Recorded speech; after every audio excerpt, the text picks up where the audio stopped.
Hello, boo. You know what I'm saying? Podcast episode number 3, Life Unscripted, and you here with me.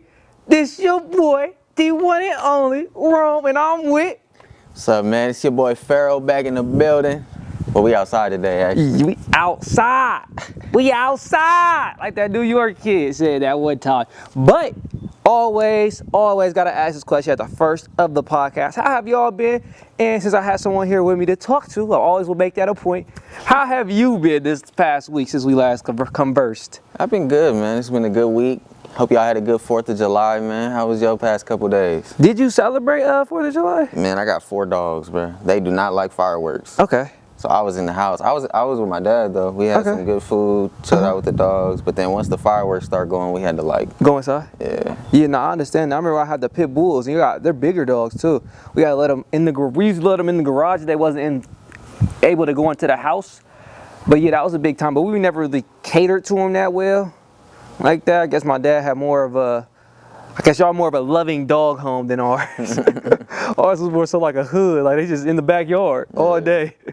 The little dogs in the house. We used to have them like that, man. We used to have like 14 dogs. We had to keep them outside. But how did y'all deal with fights?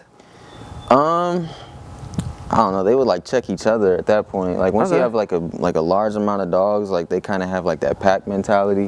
So they'll check each other. You don't have to really step in like that. And what's crazy too is you don't really have to oversee your dogs when it's that many either, because they like all keep each other entertained and things of that nature. As long as they're not aggressive when it comes to like food, good. Like they never have issues. But it's a lot to manage, bro, when you have a lot of dogs. How old were you when y'all had 14? Like, were you old enough where you were aware and taking care of it yourself, or you was always? How old was I? I was probably 13 or 14. Okay. So they were all just like running around in the back, and then we slowly sold them off one by one. Okay. And you was involved in that process, hands-on? Yeah. Okay. Yeah, nah, I was always more so the window. Like, you know what I'm saying? I wasn't involved, I was just looking. I never really was too involved. Besides the dog I had, Mello, my boy Mello, used to walk him on bikes, and I had the experience of the biking while walking your dog. Craziness. Like, why would he run in front of the tire? I remember that vividly. He just ran in front of the tire. Like, shit be they crazy. Like that though. Pit bulls have too much energy, bro. Like we used to have one where like my dad would like get on the bike and have her just pull. So if you try to take her on a regular walk, she's like dragging you down the street. Yeah. Nah, my dad always taught me not to do them to the point where they just drag you. He never liked that shit. He always had the little choker. He always say, "Sit by my side." Yeah. As soon as they yank him back. So now we didn't really get too much of that. But he had one out super well trained. R.I.P. Goldie. I remember when he died. What dog death affected you the most? Or all of them hurt equally? My pit that passed away like 2-3 years ago. It was one of the ones that lived back here. It was the dad to all them puppies, the 14 puppies. And we had him since 2009, 2010. Like I was real young. Like when I started playing football, like he was the one coming with me to the park. He was my linebacker. I'm like running down the field. He's like chasing me and shit. Yeah, that was my little homie. And then he just got old. Like it got to a point where he couldn't jump on the bed. If he jumped off, he would like mess himself up. He started sleeping downstairs like on his own because he didn't want to go up the stairs no more.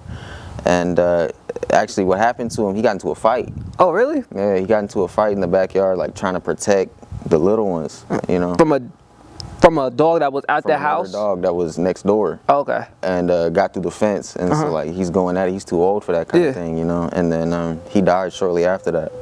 Oh, that's how he passed away? I think so, yeah. Oh, so he didn't pass away just from old age, and y'all didn't put him down. It's so crazy because like the day before he died, like I remember sitting on the couch, I was like, this dog need to go to the vet. Because he's staring at me like he's trying to communicate. I'm like, this dog need to go to the vet, but it's like midnight, you know what I mean? But next morning he passed away, actually. It was sad as hell. My dad was like yelling, screaming.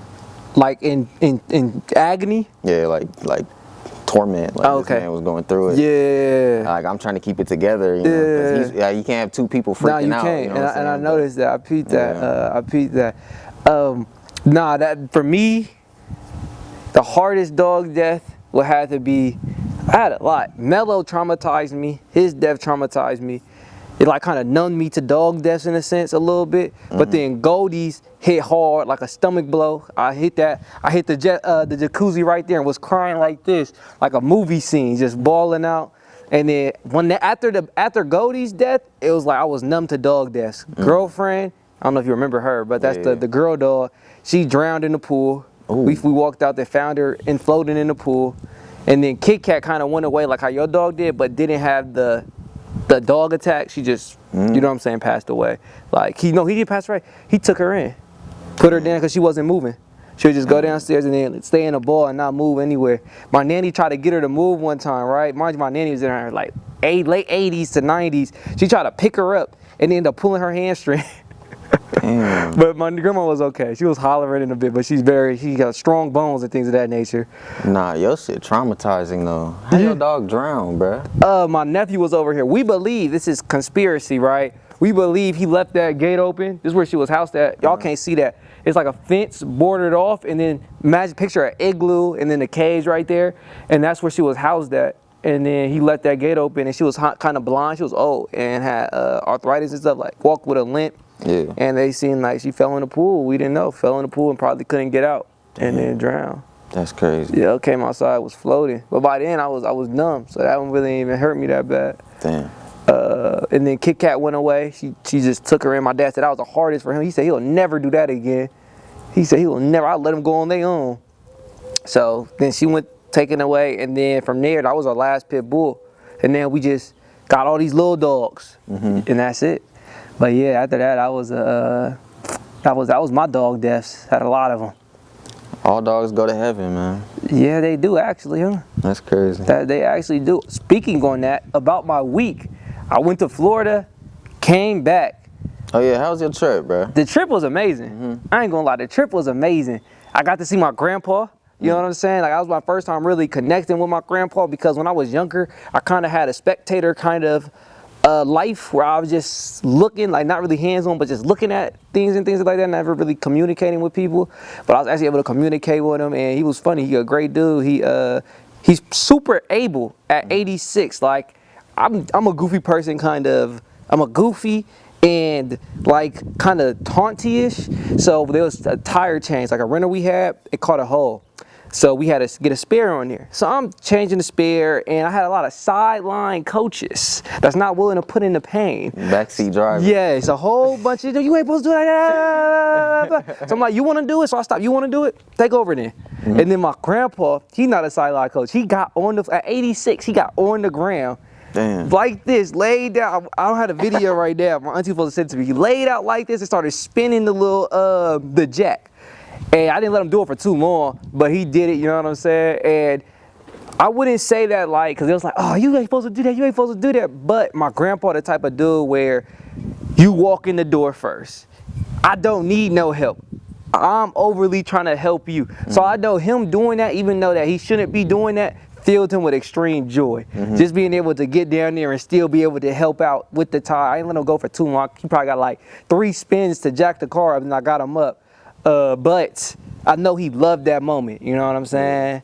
My grandpa hate that shit when we like try to get him to stop doing physical shit. Like, he'll be climbing a ladder, we'll be like, Grandpa, get your ass off the ladder. Yeah.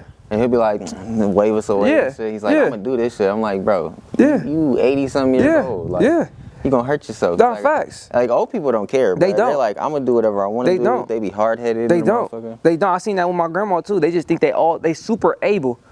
They super able. And what's weird is like middle age, they don't think they super able. Because in the sense of like, they don't have that same thoughts when it comes to sports, like, oh, I can't do that no more. They start saying that I can't do that no more. But why these old people think they can still do, probably because it's an everyday task maybe? Yeah.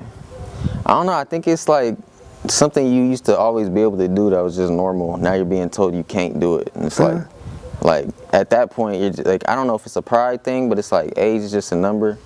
And you're like trying not to, like, I don't know, we start young too. Like, people are afraid to be 30 years old, like they're afraid to get older, like, you know. So it's like once you start reaching that age where you're actually getting older, like you're an elderly person, you know what I'm saying, it's like, I'm not getting old enough where I can do this shit, you know what I'm saying? And I don't want you to go too long because I'm stuck on this part. You said when you were a kid, we scared to be 30. Yeah. I don't remember that. Kids want to grow up. Yeah. But once you get around 20, some like mid-20s, now it's like, oh shit, I'm pushing 30. Damn, Yeah, nah, that's not a kid no more. Yeah. I mean, you still a kid at 20, in my opinion. You don't know shit. You have no life experience. You still a kid. You still learning shit. You still figuring yourself out. I think that's my person. I think it gets a gray area. Like, yes, the 40-year-old may know more, but their actions could leave them at the same place where a 20-year-old is at. Yeah. What do you say about, like, how do you, because that's what I be peeping. I was talking to somebody, and it was like, he old, or that person older than me. They should know better. And I'm like, I wish it was like that. Life was so linear where if they was older, they just, everything qualitatively is better than you, mental, physical, financial. Oh no. But it don't, life ain't that linear.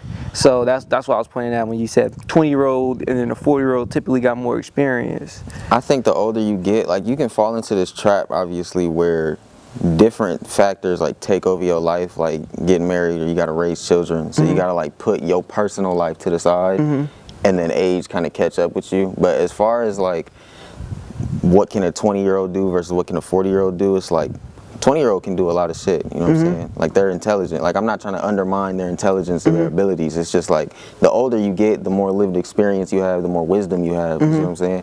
So it's like you would just assume, and it's not good to assume, because when you assume, you make an ass out of you and me. But like when you're older, you experience more shit. You've seen more shit. No, that's facts. That's what I was thinking too. Yeah. So it's like when you're 20 years old, you don't have that life experience. No, you don't. You don't have that wisdom. Nah. You know what I'm saying? You're No, still you don't. learning about that shit. You're still learning about yourself. Yeah. No, I definitely agree with that. I definitely agree with that. And the crazy part is they can have all that wisdom and life experience and be shelled in, one, because of lack of ability to be flexible with the times. Two, locked in their own head on what they don't know how to. Same thing, the flexibility. It's just seeing a lack of flexibility when people get older. It's kind of like they put themselves in their own box and they stop. They stop growing. Yeah, like one of my least favorite things, like as people get older, they start saying like they don't like new music. You know, that's one of my least favorite things to hear, is because it's like you didn't evolve with the time. No, facts. You know what I'm saying? You're judging new shit, like the new era, based on your own personal likes and dislikes and your nostalgia. Like the music you liked when you were a kid ain't the music they're making no more. You know, not at all. And it doesn't need to be. Nah. You know, but for some reason people get older, they're like, they don't like change. They don't like seeing shit move. No, they don't. And that's not, I wouldn't say wise. That wouldn't be a successful move on anybody's part to stop moving with the flow. Because that's like, the flow is everything. The flow is everything. And what's crazy about it, the flow don't have to be in terms of, because the flow is in everything you do. Like for sports, when we play NFL, the flow is in like them 1v1s. Now you want to do more so on the, like for instance, let's say this for coaching. A lack of depth in coaching with my father was he didn't see the flow in the transition of the importance of 1v1 and 7-on-7s. He was still locked into when he was growing and doing the football stuff. He didn't see that flow. So what I'm pointing out is there's a flow in everything you do. Everything is constantly evolving. He put out the music, that's also constantly evolving, but the workspace is constantly evolving. Technology is constantly evolving. And where you sit at and attach yourself is where you get left behind.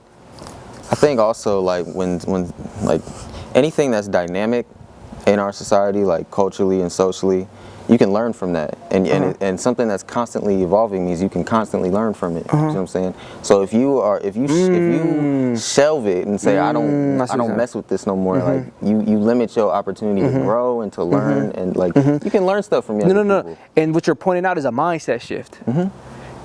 Shifting the middle age to the person who really don't even have to be middle age. You could be my age, and people say I don't mess with that. I remember when Yeet first came out, I had so many of my friends, I hate Yeet, I hate that, all the underworld. Like, you know what I'm saying? The Soul Fago, the Summers, the Autumn, the whole underworld. You know what I'm saying? They just stay with what they stay with. The popular artists that they grew up on was the only ones they listening to, or they switched genres. You know what I'm saying? But they wasn't keeping up with the rap, and that was at my age. That's like 22, 23 years old.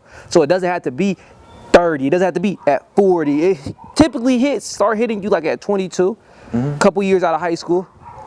I think it starts younger than that, because like people are prone for some reasons to undermine motherfuckers that's younger than them. Like we have like this God complex when it comes to people that are younger than us. I agree. We smarter than them. I agree. So I think it start when you young, because like you think yourself to be better than somebody younger than you. No, facts. So you're saying that's where that mindset starts. That's where that mindset It starts building from start there, growing. You know what I'm saying? Yeah. That's the foundation for that. And I think it's valid too, just because when you 14, you talking about 11-year-olds. And 11-year-old really, they goofy, they laugh all the time, they can't stay serious, they weak physically wise unless you like LeBron James. But besides that, I can see why it could grow like that. But now if you don't switch that when you get older, and same for the younger people who be like, y'all grown-ups.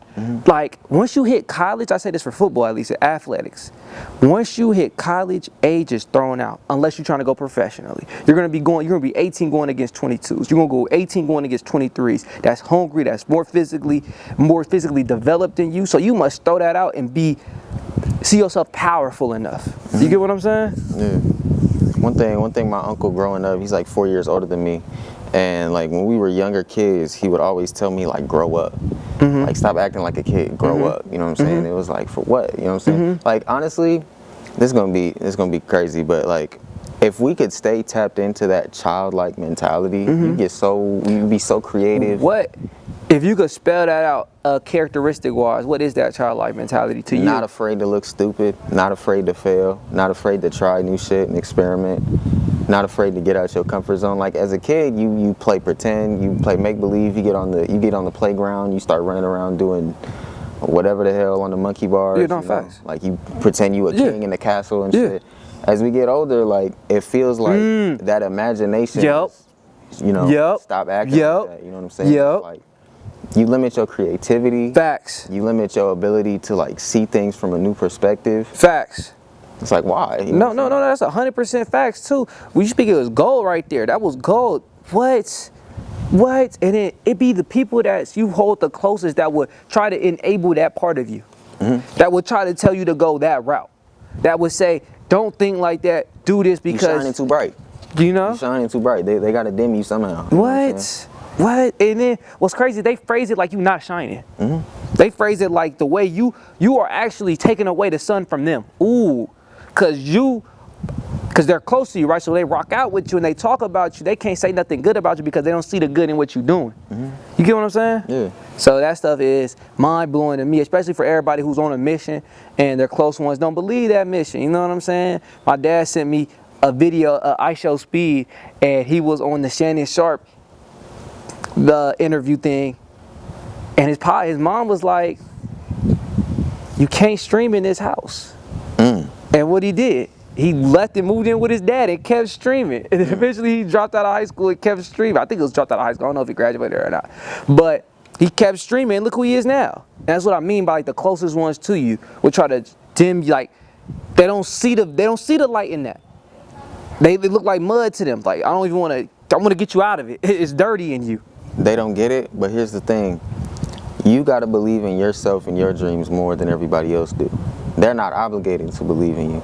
So when somebody comes at you and says, I don't believe in your dream, it's on you to use that as fuel. You know what I'm saying? And that's exactly what he did. He said, I'm not going to let your opinion of me and what I do affect my vision. This is what I want to do. And his belief in himself to make something happen, despite what everybody was telling him, was stronger than their disbelief. No, facts. So he kept going. What advice do you have to someone who's struggling with that? Because there's a quote, I don't know if I wrote it down to talk about, but this was the quote that stands out to me every time I read it. I must learn, I forgot how I went fully, but it's like, how you feel about how I feel about myself needs to be removed. That shit blow my mind every time I read it. How you feel about how I feel about myself needs to be. That shit for me, like, cause I care so. For me, that's what I say. I struggle with that sometimes. You know what I'm saying? I kind of, when that does happen, I'm grateful. I'm able to put myself in a shell and go hard and like pull it like I'm gonna prove you wrong time. But I know not everybody able to do that. They will conform. I think if I had to give some advice on dealing with that, cause like I feel like one of the biggest negative factors to, especially for me when it comes to making content, is when you get negative comments and people are throwing hate and shade for no reason. The way you deal with that is you got to kill your ego. You know what I'm saying? You have to realize that if this is something you really want to do and you care about it, this is just what comes with it. You can't have the positive without the negative. It's yin and yang for everything. And so for me, it's like when I get negative comments, for me, that's not only fuel for me to go harder and be more of myself, because you're not gonna, it's like a video game. If you encounter enemies, you're going the right way. You know what I'm saying? If you never encounter no enemies, you're probably not going the right way. Yeah, no facts. Nothing's unlocking. So it's like, kill your ego. Stop thinking that you need to be cool. Stop being too cool for shit. And realize that this is your dream and nobody else's. Is that the only way ego presents itself? Too cool? I think ego can present itself as being too cool, being too prideful, thinking that your problems and your issues matter more than somebody else's.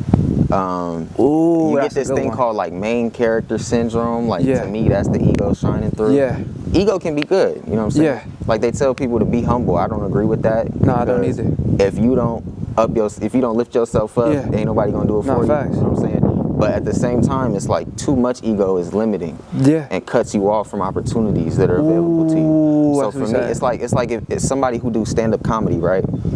Part of stand-up comedy is you're gonna bomb. You're gonna get up on stage, people aren't gonna laugh. You know what I'm saying? But you got to keep getting up there. That takes ego death, because you have to realize no matter what, even if this crowd doesn't find me funny, make some adjustments, change my jokes, get up there again, this crowd might laugh. That takes stepping outside yourself and realizing. And you call that ego death? I'm capable of this. Ego death is more like, ego death is like a drug term. Like you take some DMT and then you trip out. But like ego death is more like removing yourself from everything that it is that you do and looking at it objectively. In a way. Like realizing that you don't matter, kinda, in the grand scheme of things. Let me port that back to the first episode. Ego death with chasing numbers. That's what that sounds like. The only thing that's different probably is you're doing something you love.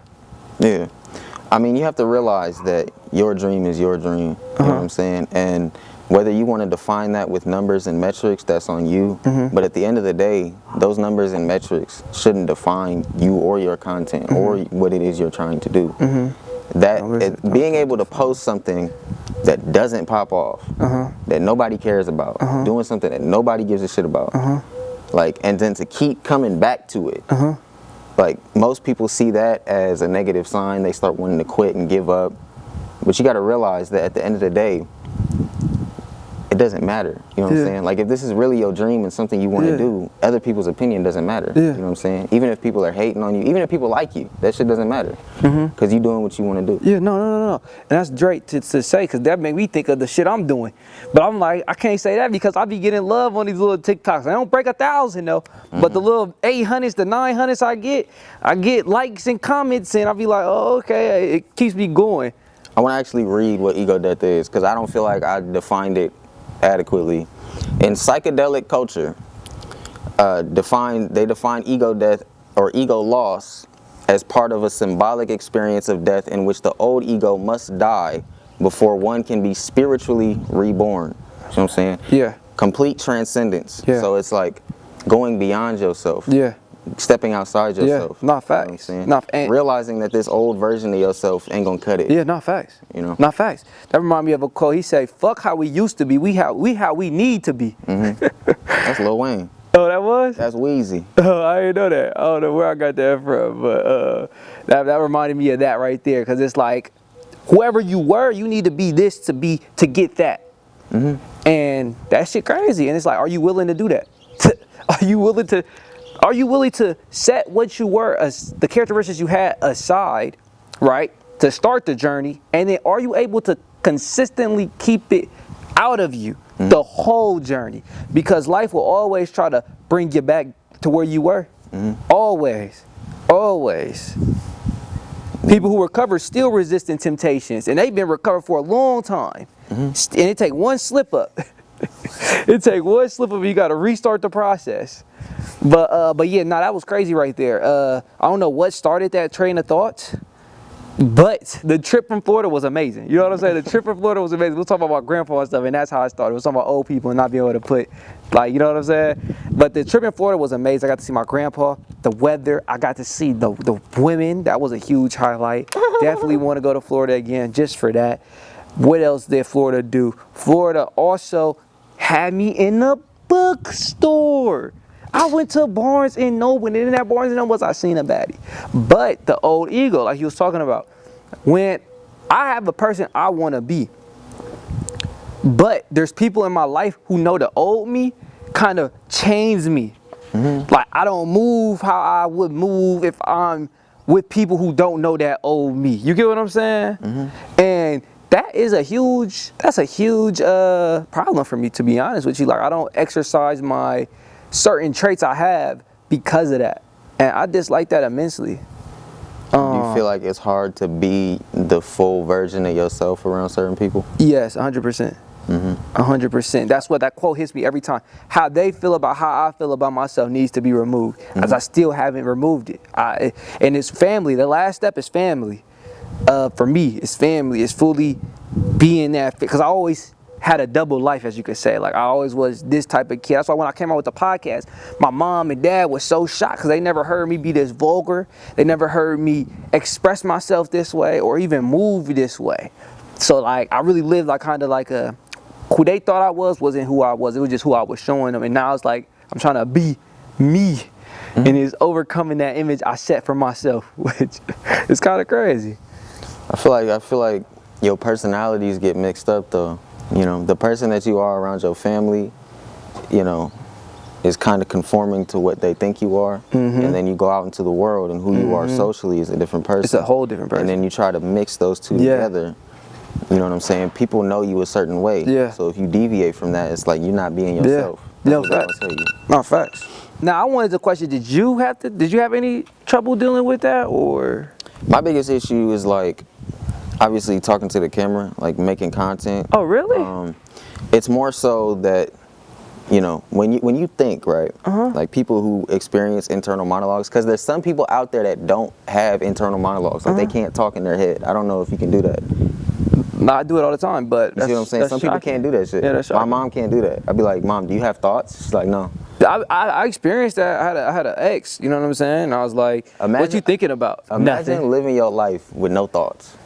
I mean, I couldn't. Like literal airhead shit. Yeah, no, I couldn't. Like, but it's more so like the person you are in here is your honest self. There's no filter. And then once you start speaking, like right now I'm talking to you, you know, I have practiced at it, and I've noticed the change in the person that I've been, so I can be more myself. But most people, when it comes to what's up here and then expressing it verbally, they run it through a filter. They don't want to make people upset. They don't want to anger people. You know what I'm saying? Most people can't be their true, honest self in every room they go in every situation. I had to do the same thing.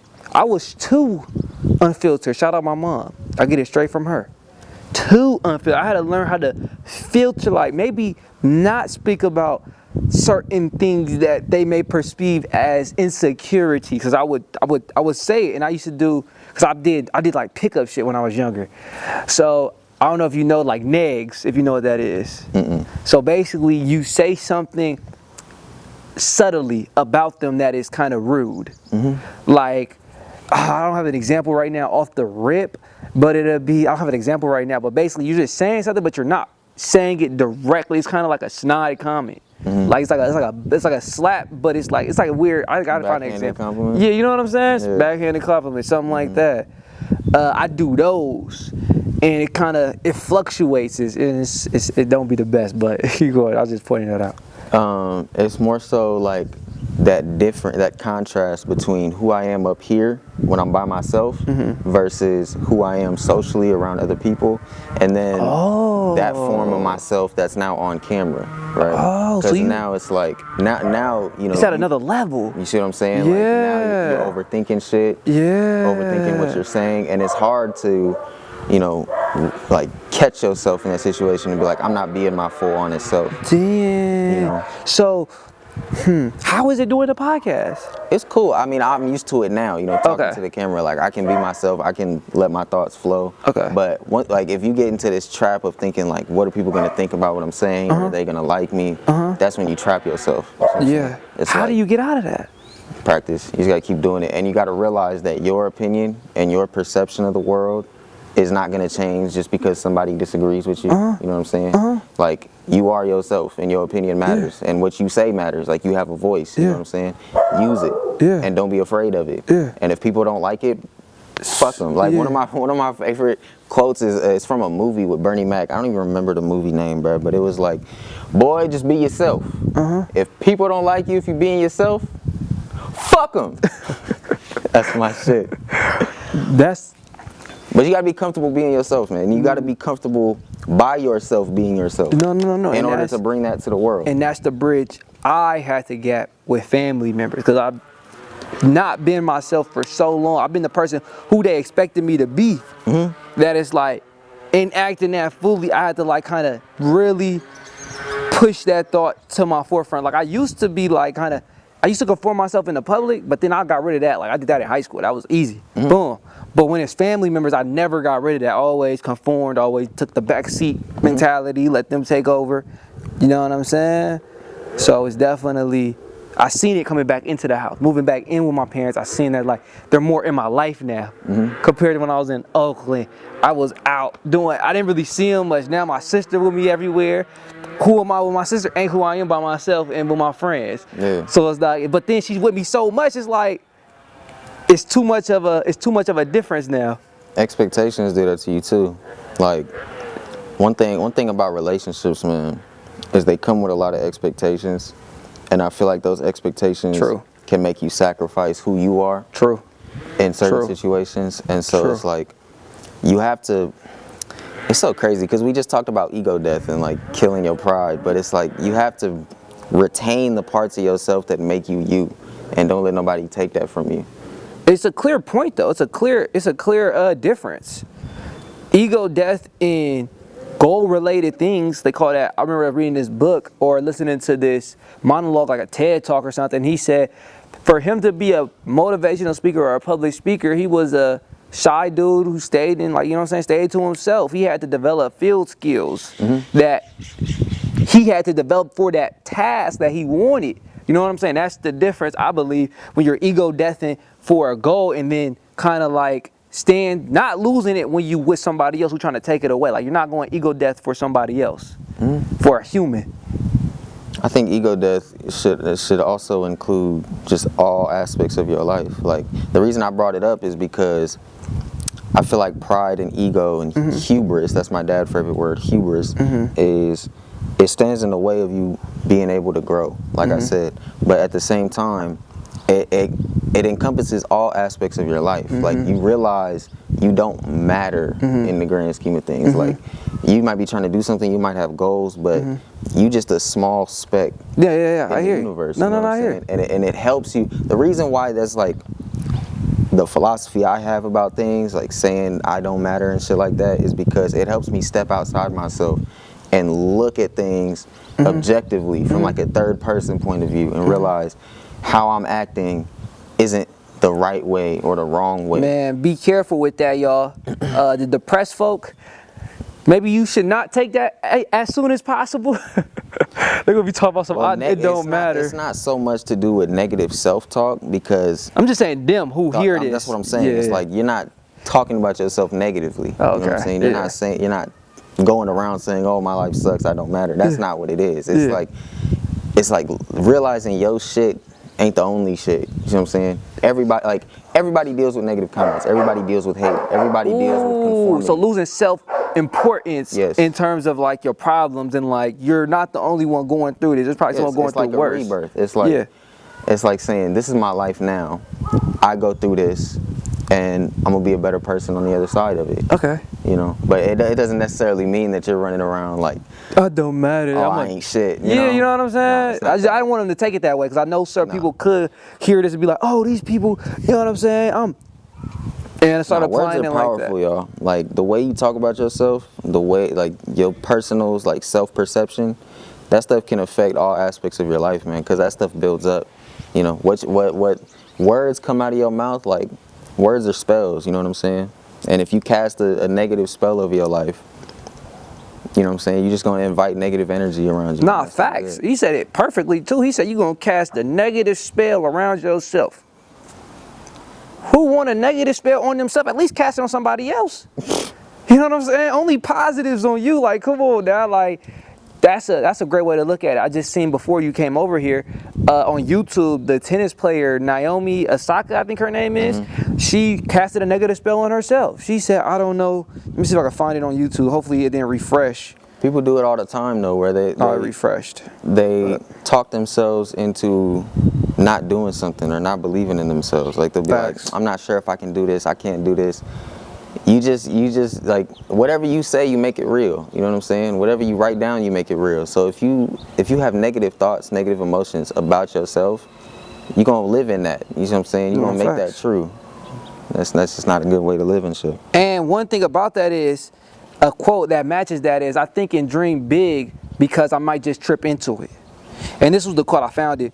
She said, I'm just going to be a negative human being today. I'm so sorry. I have nothing positive to say about myself, which is something I'm working on. At least she's working on it, but, you know, that's I mean, sometimes you can't be positive, you know? You can't be positive all the time. Like, it would be best. Would you say that's a mindset? I mean, because you could overcome that with gratefulness, too. You can be grateful, but sometimes shit gets heavy, man. Sometimes you don't have the energy to be positive and grateful all the time. That's just how it is. That's life, you know. You try to be as positive as you can. You try to improve. You try to grow. But sometimes life just gets in the way. Like, you know, it's hard to get, you know, if something happens to you and makes you emotional, it's hard to just say, fuck my emotion, keep going. You know what it used to, when I get in moods like that, neuro-linguistic programming. This used to help me. I stepped away from it. Not like, you know what I'm saying? It's just more so like a step away, as in I just stop practicing it. Not because it's a bad thing or something like that. I should keep practicing it, but it's been so long since I read those books. But a particular moment from a book I read always said, know that you're going to be able to look back at that time and laugh about it. So why can't you laugh about it now?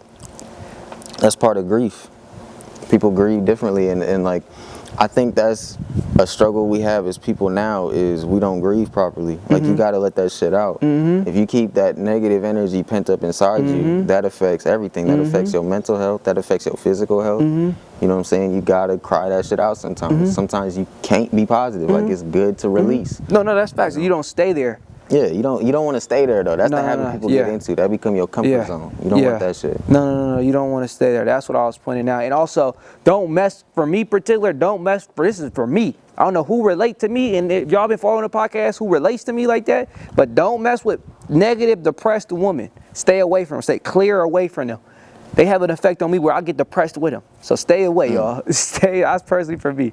Stay away from them. I like fiery, you know what I'm saying? Give me a fire woman that also could get warm in terms of conversation. Give me one of them. Give me one of them for sure. What about you? Does the depressed woman do that same thing to you, or you solid 100%? Your mind is, nigga, the force field on that bitch. Never weakening. I mean, I'll never let anybody, woman or man, affect my mental state and how I feel about myself. Like, that's a slippery slope, you know what I'm saying? Nah. I couldn't do that. I'm too much of my own person for that. So you don't even got that weakness. I got that weakness bad. I start attaching. You know how the Avatar used to put their hair together? Yes, sir. Yes, sir. I could do that. And I'm just a great guy, you know? That's all I can say.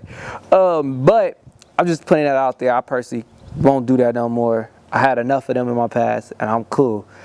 Speaking on that, though, we still on that Florida trip. I know another part that I want to talk about is I went to the Kingdom Hall, y'all. You know, y'all don't know, but my family, not my dad, but my mom's side, and not my mom's side, just my mom, my cousin, my dad, niece, and my grandma on my mom's side, and my grandpa on my mom's side are Jehovah's Witness. Just them. So my mom influenced on me. She had me raised in the Jehovah's Witness. My dad never went to church, so I basically kind of grew up Jehovah's Witness. So over this, when I went to Florida, visit my grandpa, he's a hardcore Jehovah's Witness. We went to the Kingdom Hall. And I was just listening to everything they was saying that day. And before I finish this, what do you feel about religion? Man, I've been wishy-washy, lukewarm my entire life, man. I went to church from the time I was born. I've jumped around churches with my grandmother because she's a devout Christian. You know, she prays. She a prayer warrior. She pray about everything. You know, you stubbed your toe, I'm gonna pray for you. Yeah. You know? But you know, I went to church with her for a long time. I went to Agape Baptist Church with my grandfather. My uncle was an usher. My grandfather was a deacon. The uncle that was 4 years older than you? Or Yeah, no? yeah. Okay. He was an usher, deacon. I played drums for a church, like I was part of their music or whatever, you know. But you know, as I've gotten older, like I kind of started to reject the philosophy of the church, you know, in terms of the way they try to sell you guilt and shame for being who you are and feeling the way that you feel. I never agreed with that. Okay. And also the way churches, like different churches, conduct themselves. Because I've been to like 7 or 8 different churches. Yeah. And they all do things differently. Yeah. You know what I mean? And it's like, I feel like the message behind religion matters more than like what I show you, like the theatrics, you know what I mean? Okay. Like, I feel like the shinies. You know what I mean? Like the what am I trying to say? The portrayal of what it means to be religious. Like I don't like going into a place where you know, like I might have questions. You know what I'm saying? I might be like, I don't know about that. And then they question your faith. They call you lukewarm and all that type of stuff. And so, you know, I think that's where I'm at with it. You know, it's like there's some things that I agree with, some things that I reject. Yeah. And like as anything that is evolving, especially mentally, like that's subject to change. But that's where I'm at with it right now. Yeah, nah, for me, he closer than me. I'm motherfucking on the he kind of in the shallow water. I'm motherfucking in the parking lot. But when I went over there, I grew up Jehovah's Witness and things of that nature. But my dad was always, he had talks with his, I don't know, with your dad about it, but they pulled the Stronghold book out, or the Strong Men's book out. You seen that book? You know what I'm talking about? Well, it's basically like a book where it's like kind of diving deep into the religion and the verses and where they got it from, and basically rooting it in reality and where everything comes from and things like that. I forgot the exact name. It's in the room, but it's like the Strong Man's book or something like that. So I always grew up on the flip side of going to church. I always heard my dad talk about it and realize it and point the people who go on the talk shows, the atheists who's questioning the believers. So I always had that in my ear. So I never really sank my teeth into religion heavy. I was always like, it's here, the food was on a platter, but my dad talking all the bad things about the food made me not really eat it. My dad was an athist too. Yeah, so I figured that's a crazy dynamic though. Yeah, I figured they talked to each other. I figured like, you know what I'm saying? I was like, they got close over something. That's crazy though. I grew up in a religious household, but my dad was an atheist. My dad never tried to get me to believe one thing or other. He let me figure it out on my own. Oh, for real? Yeah, that's something I respect about him. And he was never like, you shouldn't believe this or you should believe that. He like let me figure it out. But so my dad didn't verbally tell us, but he was verbally disproving my mom, who was taking us. So we in the house. My dad do that all the time. Yeah, so we in the house hearing it. Yeah. That's where it came. He wasn't telling me like, you know what I'm saying, don't do that, because he knew I didn't have no control. I was just going with her. And he wasn't going to stop us from going with her. But he was telling her like, all the talks about this ain't that, this ain't that, this ain't that, look at this, you ain't supposed to, they all hypocrites. You know what I'm saying? Them are the things I was hearing. So I kind of just grew up and like I declined the food and I pushed it back to the people. So I don't go to Jehovah's Witness no more. I don't do none of that no more. I think it's a great community though. And one thing you said, all churches are different. Well, that Kingdom Hall looked the same across states, across cities. They all in that with suits on. They don't talk loud. They all very nice, respectful. I can't go to a church like that. Yeah. If I'm going to a church, I need y'all loud in the crowd. No. Yes, Lord. No. I remember my first time going to a church like that. I was shocked. I only went to one of them. Yeah. One time. Hallelujahs, the waving of the fan, the whoo. They be up there in that moment. Yeah. Like, crying. Yeah. No, I need that. I ain't see that far. They crying, but I only been to one of them one time and it shocked me. I always go to the like I said, I never had nobody in my life besides my auntie. I'm saying rest in peace, Auntie Terry. She was the only one who took me to one of them one time. Me and my sister, I think, and then my 2 cousins, her grandchildren. just been me. So no, I have no experience with that. But pointing back to the topic, I was listening to what they were saying, because I'm a more developed mindset now, and I was really regurgitating the words they were saying and the character traits that you should have, because they go by Jehovah, because Jehovah has it. And you know what I'm saying? So my interpretation of it all was, it sounds crazy, but it's basically, to me, it sounded like somebody thought of how to live a life, and it sounds super good, and they put it together, and a whole bunch of people who don't have that thought and don't even want to think about like how to live their life, it's just a guide for them to take it. And when I was listening to it, I was like, oh, okay, you want us to have that character trait. You want us to have that character trait. You want us to be like this. Well, I'm going to make me who I want to be. You know what I'm saying? Like, kind of, I was listening to how it was, and it was just like, they was giving you a guide on how to live your life. You give me a guide on who to be. And I'm like, I agree with some of the things in that, but there's some parts I don't agree with. And first off, I would say some parts that I disagree with. But how you feel about that, what I said? I think that, Because I ain't never talked about it with nobody. the knowledge that's passed down through generations by tradition is, to me, the tried and true method for us as a species to continue forward. Okay. So being kind to one another, sharing with one another, developing communities, the shit you learn from your parents, like be a good person, have empathy and sympathy, like having those quote unquote good qualities makes it so that we can continue living, continue forward, and you can influence the next generation. If you start deviating from that stuff, you know, society spring into chaos. If everybody only acted selfishly and for themselves, if everybody did that, we would have anarchy. You know what I'm saying? And the one thing about human beings is we're social creatures.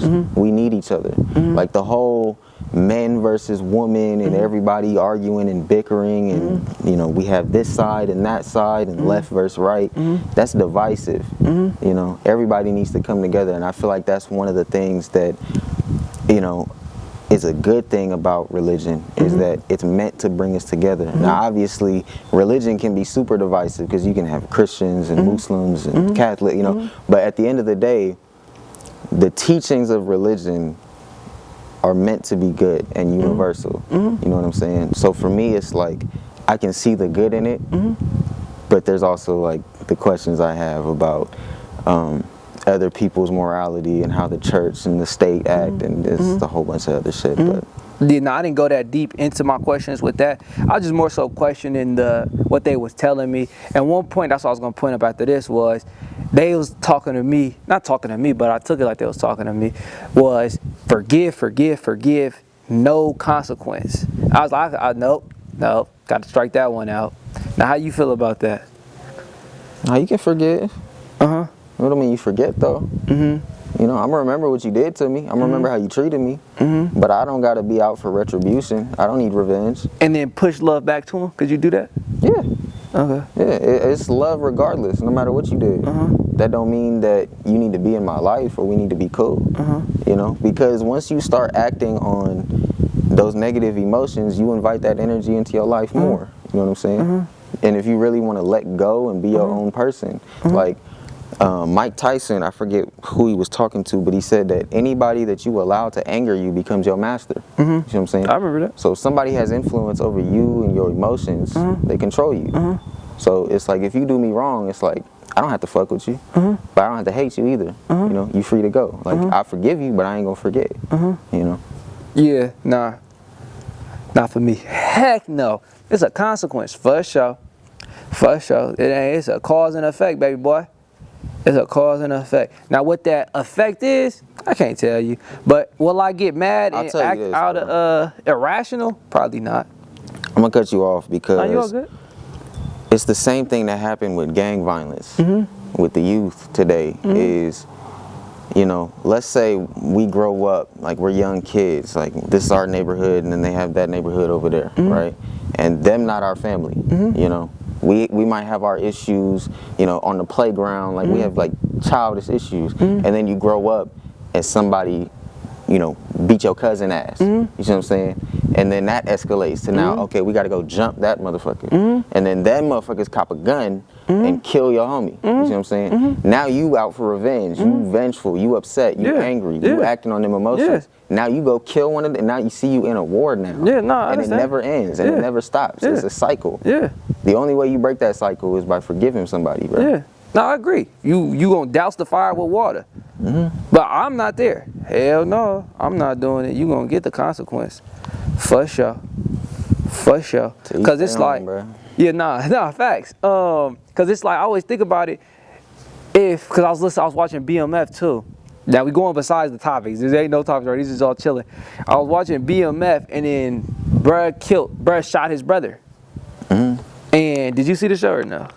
Okay, I ain't watching there. This is like episode 1 to 3. You know what I'm saying? Episode 1 to 3 or 1 to 4. And so BMF, I forgot the people's names. Demetrius is the main character, like the main protagonist, and he has his brother. Don't remember his name, but he got shot. They try to rob him, things like that. And it was like, Demetrius, what you finna do? So Demetrius went and they off the dude who shot him. Now, that is wrong. I mean, first of all, them people around you antagonizing you to do something is not cool. I mean, they do the same shit with Lil Durk. They be like, are you gonna get your get back? Yeah, no facts. Be like, do it for Vaughn or some shit. You know, like I see that online all the time. And it's like, used to be though. You have that many people antagonizing you to do something, you start feeling like, shit, I gotta do something. No, you know facts. what I mean? And it, you know, it's not to say that you can't be angry. It's not to say that you can't be upset that somebody did something so heinous to you. But it's like, how long is enough to let it affect you and control your life and control your decision making? You see what I'm saying? Because when you act on them negative emotions, that affects your life, not theirs. You know what I'm saying? It was like, what am I trying to think of, bro? It was like what did he say? Quando Rondo. He said, if you punch me in my face, I'm not gonna kill you because nothing happens to you or anybody around me that's telling me to do something about it. The only person it affects if I act on it is me. I go to jail. Yeah, you know no facts. So all them people antagonizing you, they don't have your best interest. And the longer you hold on to that anger, the more it affects your life and controls you. So why hold on to it? You see what I'm saying? Let it go. That's the ego death. Second, I wanted to point out too, I got somebody who went through that. I want to bring him on a podcast. I got to ask him again. He got out the pen 10 plus years and was faced with this situation. His brother got killed over a little amount of weed. They killed his brother. Mind you, he's fresh out of jail. Know who the killer is. Just did a 10 plus year bid. I don't know how he resolved that situation. I would love to have him on a podcast because he was actually in that. Just did a 10 plus bid and came out to that. You know what I'm saying? Where did he put those emotions? Because I know he was going through. He said he was stalking the dude page, like going crazy. You know what I'm saying? Seeing him out and around. So it's what's the best way to say? I just want to see what advice would he have for somebody that's in that position? Where'd those feelings go? It's hard because it's like losing. You know what I'm saying? You take an L. But I think in order for you to be able to live your life comfortably, some L's got to be took. Like, I'm not saying somebody does you wrong and you just let them step on you and let them do it over and over and over again. Nah, because sometimes you got to stand up for yourself. But at a certain point, it's only affecting you negatively. It's only bringing you down to hell, nobody else. You was talking about don't let nobody just continually step on you. Another part I wanted to question too, imagine like the Wild West. There really wasn't no fear because you knew you could probably get away. Yeah. Especially like back before cameras, like it was more so lawless in the sense, and we still made it here today. People back then, I mean, I've been playing a lot of Red Dead Redemption, so yeah. I get to see, like. How accurate would you say that is, though? The depictions? Me, I don't know. I ain't from the West. Okay. You ain't got no historical live in the 1800s, you know what I'm saying? But at the same time, it's like people form communities. People realize they need each other. They rely on each other. Yeah. You know what I'm saying? Even bad people, even outlaws, they rely on each other. You know what I'm saying? So it's like being able to, like, humans have always done the same shit. You know what I'm saying? Yeah, no facts. Like, we might evolve, we might think we're better than the past generations, but we've always done the same shit. Yeah. And we've always thought the same shit. Yeah. You know what I mean? So it's like, you realize you need communities, and you realize you need to look out for one another, and like, they still had laws, you know what I'm saying? Like, if you went against the law, if you broke the law, you are now an outlaw. You know, they had you on wanted posters, they had bounty hunters, they had self-policing. It's the same shit today, you know what I mean? Tough. Shit. Some people, unfortunately, I think about the slaves. that was a time right there. Imagine how it feels just be able to kill another human just because you felt like it. No consequence. I was listening to something, I was reading something, it was talking about how George Washington would let his slaves go somewhere else just so he could re-get them back in slavery and shit like that. But just like the craziness of just slavery, that shit is insane. That shit is insane. And Michael Vick went to jail for the dog ring. I'm playing. Even after slavery was quote unquote abolished, like, there was still contracts where if you broke them, they basically sold you back into slavery. Yeah, they say the criminal system is the closest thing to it right now, in America at least. I mean, it's the same thing. I mean, it doesn't even have to be people incarcerated and in prison. Like, they do the same shit with money. You know what I'm saying? You go to work, you work a 9 to 5, they control your schedule. Then you go spend the money on consumer goods and services. That money goes right back to them. That money's not yours. You don't own shit. It's the same thing. It is. It's what they have, the emotions they gave it. They made it normal. They made it normal, and they made it where you don't see it as an antagonist. You don't see it as an enemy. This is how it is. We have conformed to it. Because everything that was against it, what they do, they threw that. What? I think the other type of government styles was the communists. I don't know exactly what that government style was like, you know what I'm saying? But they threw hella shade at that motherfucker. Do you know exactly what a communist? You should read some Karl Marx. Oh, okay. That's your homework. Oh, okay. Well, I guess I'll read Karl Marx and talk about it next week. Then I'll listen to some Karl Marx on the what is the synopsis of it? Basically, And do we have any communist countries yet? Still? Yeah. Which one? Do you know where? I'm pretty sure North Korea. I mean, I'm not entirely sure. Let me actually look it up before I say some dumb shit and look like an idiot. Never thought we'd be talking about government on here, huh? Nah, I wasn't ready for all that. Me neither. I just went into my brain of like China, Cuba, North Korea, and Vietnam is what it says. That's what Google said. So if I'm wrong, blame Google. and China, that's crazy. China. We get all our shit from them. So I'm gonna do my research on what it is, and I guess we'll talk about it next week. But that's crazy, you know. They threw hella. I just know they threw hella shade. I wasn't alive during the time where it was kind of popular, I guess. I don't know, but they threw hella shade on the communist idea, and maybe that was why. You know what I'm saying? To put us where we're at now and to accept it. But I don't know too much about what communist is. I may just be talking crazy. But that's just what threw to my head right now when we talk about the system. And I ain't gonna speak on it right now because I ain't trying to look stupid and say some ignorant shit. But we can definitely revisit this issue later after I have read some shit. Yeah, no, I'm gonna do my research. I'm gonna make sure. I haven't been. Oh, I don't know if I told y'all too. I haven't been listening to music. I don't know when I made that decision. I think it was 2 weeks ago. I discovered I was in a dark state of mind, and I was like, I don't have no time to think. So let me cut this music off. So I cut the music off. I think I told you this. Did we talk about this in the last podcast? I can't remember. But just a quick little thing. I think we did. I cut the music off and ideas have been storming my brain and I'm loving it. It gets a little bit slow times at points, but I'm getting an influx of ideas. I'm putting on productive shit. Like I'm watching my old streams. I just put an old stream on just to pass the time and just to see how I'm talking on there and things of that nature. Like what? I've been practicing some good stuff, y'all. I've been practicing. Like I feel like mentally I'm at the great spot. Physically, I'm at a great spot. Could be better physically. Now the only thing is financially, and the only reason why I'm financially not in a great spot is because I put myself here. I told myself I was gonna make it a certain way. And until I make it that certain way, unless I have to, then I'm not going to be chasing money, if that make any sense. How would you say, like, how'd you say great mental, great physical, you know what I'm saying? Relationship-wise, it's terrible because I'm waiting for financial. But how would you say yours if you do them 4 things? I mean, I say physically, I'm doing a lot better. I'm trying to fix my diet, getting my omega-3s. I'm running a lot more now. Started running every day. I've been feeling a lot more energized. I've been thinking a lot clearer. You know what I'm saying? I think that's one of the Thinking clear? What does that feel like when you're not thinking clear? Like you forgetful, or is it like brain fog, like not being able to concentrate, losing the train of thought, like really being forgetful. Yeah. When did you start recovering from that? Like, because these last couple podcasts have seemed pretty good.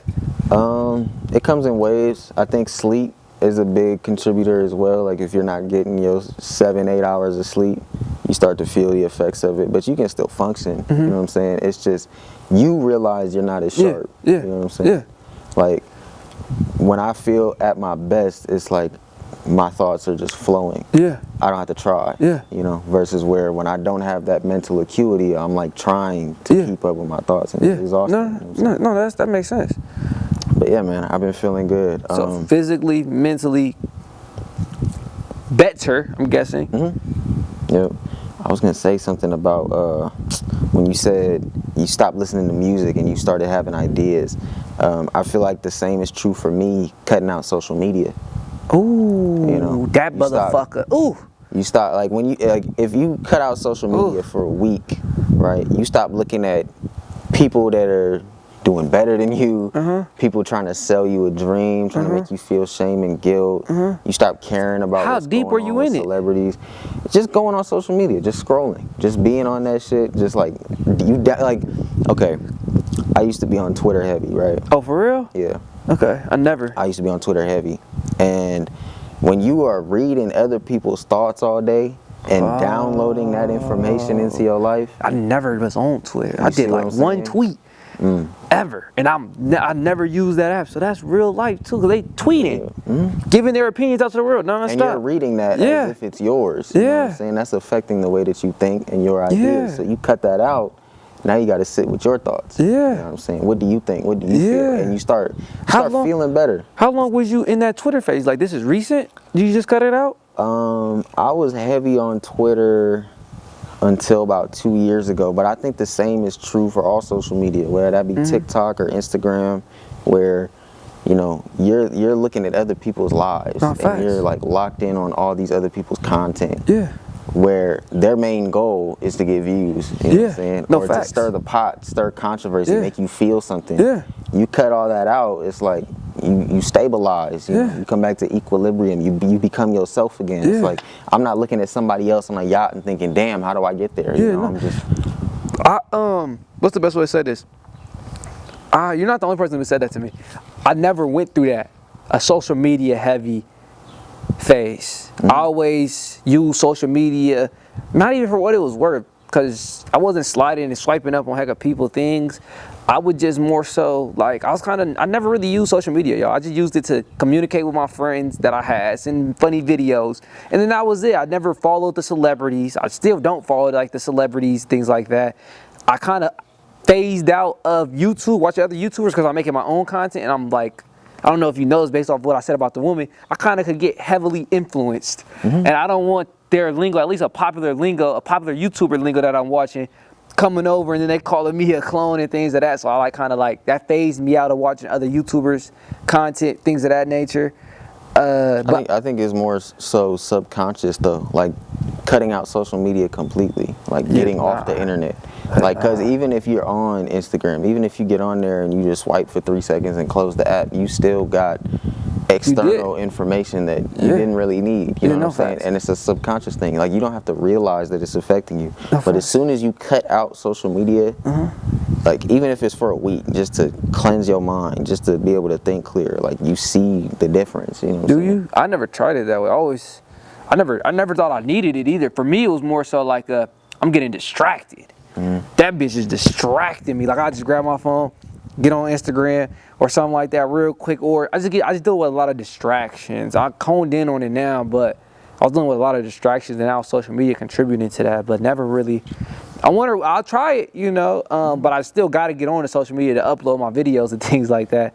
That's the only thing. Like I gotta still manage these social medias I have. How have you been managing yours?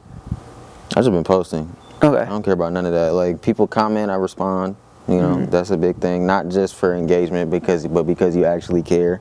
Oh damn! I don't respond to no comments. I try to respond to Just every like 'em. comment, because like you got to think, people commenting, like they're taking time out of their day to interact with your shit, and that's like, for me personally, I know this might not be you, this might not be everybody, but you know, it was always my goal from the beginning to make people feel something with my content. So the fact that you felt something and felt compelled enough to leave a comment or engage in some kind of way, I appreciate that. And No, so facts. I show my appreciation by responding. If you follow me, I follow back. Oh, You know what I'm really? saying? Yeah, because like these are the beginning stages of doing what I want to do, and these are the people that support me. You know what I'm saying? And your mindset completely different. I got bit, y'all, but your mindset completely different than mine. I see exactly where mine came from, cause I deal with the. I respond to hate too. You do? Yeah. See, that's exactly what I'm about to say. I deal with the how they feel about how I feel about myself needs to be removed. It was so difficult for me to. I remember I fought with myself to make my first ever reel and post that, because how they feel about how I feel about myself need to be removed, and in that removal, it also would tailor into the comments. Like if I comment, I'm thinking this is what I think, like, because this don't be just me saying things, and then my thoughts, if I say what I think, my thoughts gonna get even more critiqued, things of that nature, unless I really got it down packed. And then also the negative comments, it kind of like numbs me to everything, and I just post. I kind of just post. If I had somebody else to comment them, I would love that. But me commenting, I feel like I'll get myself too intertwined, and then I'll start not really overthinking, but being too emotionally attached to their comments and what they say. But that's why I haven't been commenting back. I just like them all. I read them all, but I like them all. I don't really say nothing back for real. But maybe I should. Maybe I should try that, because somebody commented on one of the posts today. Yeah. And another thing I want to talk about too real quick, this ain't a topic, but this is something that happened. Because that one clip, bro, that I posted about us at the first podcast, we was talking about plans and staying connected with numbers when you are on a path to reach your goal. Like, not even numbers, but more so your statistics. And I was like, bro, I've been so numb to just the process. I'm just gonna post. That's like kind of like, I peep my Instagram is falling, the view count falling, but I'm just like post. TikTok is doing something.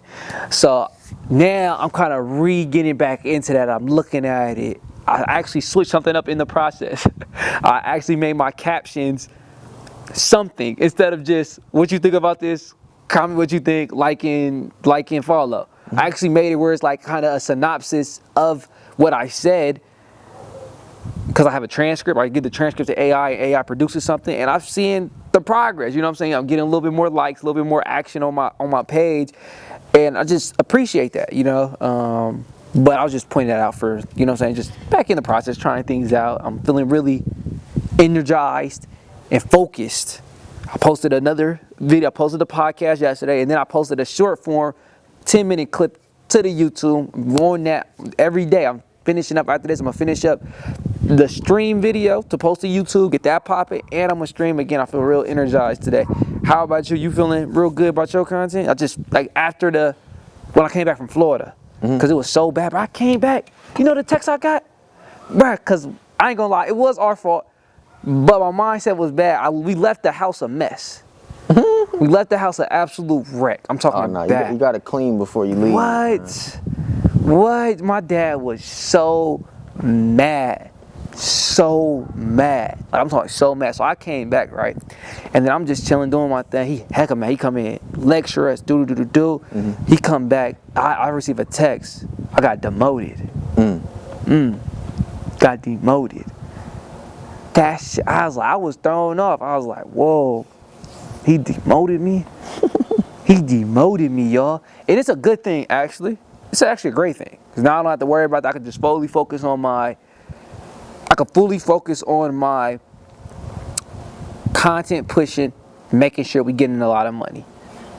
I took on the promotion to alleviate what he had going on. So him demoting me, it hurt. Emotionally, like, dang, like, I don't get no congrats from even, you're done. I literally I don't know excommunicate the right word, but I X'd him out the whole company for 4 months. Like I started in November, Thanksgiving sale. Almost made it a year. And because of a cleaning, it may have been more, but really because of the cleaning of the house, he demoted me. And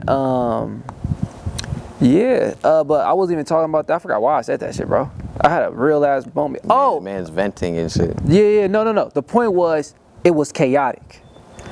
Dealing with that, coming straight from Florida and hopping on stream, then no sense of stability and routineness was like chaotic. Now I feel it all back. I got a flow. I went on Google Tasks for everybody that do a lot of shit and need to maintain it and need like a little tracker for you.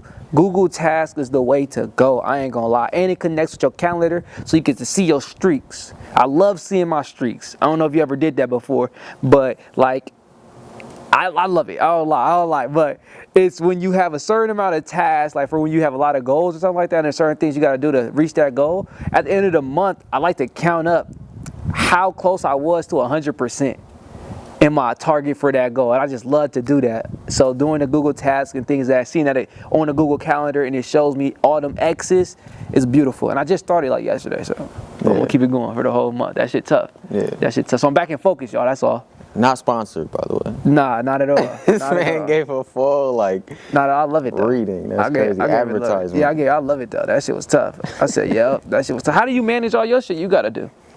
I keep a spreadsheet. Okay. Yeah, I do that too. Excel. I just what do I need to get to? This, and this. I don't really set like due dates. But it's like this is the shit I need to get to, cause my whole thing is like you like to grind it out and post and be like consistency is like your thing. For me, it's like I try to get the best that I can out of whatever I got to get to. Like for me, it's quality over quantity. You know what I'm saying? So if I got to take longer to get to some shit, I'd rather do that knowing that I'm comfortable with it. And like it can be a negative for me because I start overthinking shit and I start like I get analysis paralysis where I can't commit to shit if I'm not all in on it. But at the same time, it's like I like putting out shit that I'm 100% on and that I'm proud of. So it's like that's just how I've been approaching it, and that's how I've been doing it since the start. And especially recently, I've been noticing positive results with that method, just because people are seeing it. You know what I mean? People are seeing it. People are seeing it. That's amazing, bro. Because I was listening to the first podcast. I've been cutting it up, showing the baldy. This look atrocious right now. I look like a 30-year-old man if I take the hat off. But I'll take my shit off.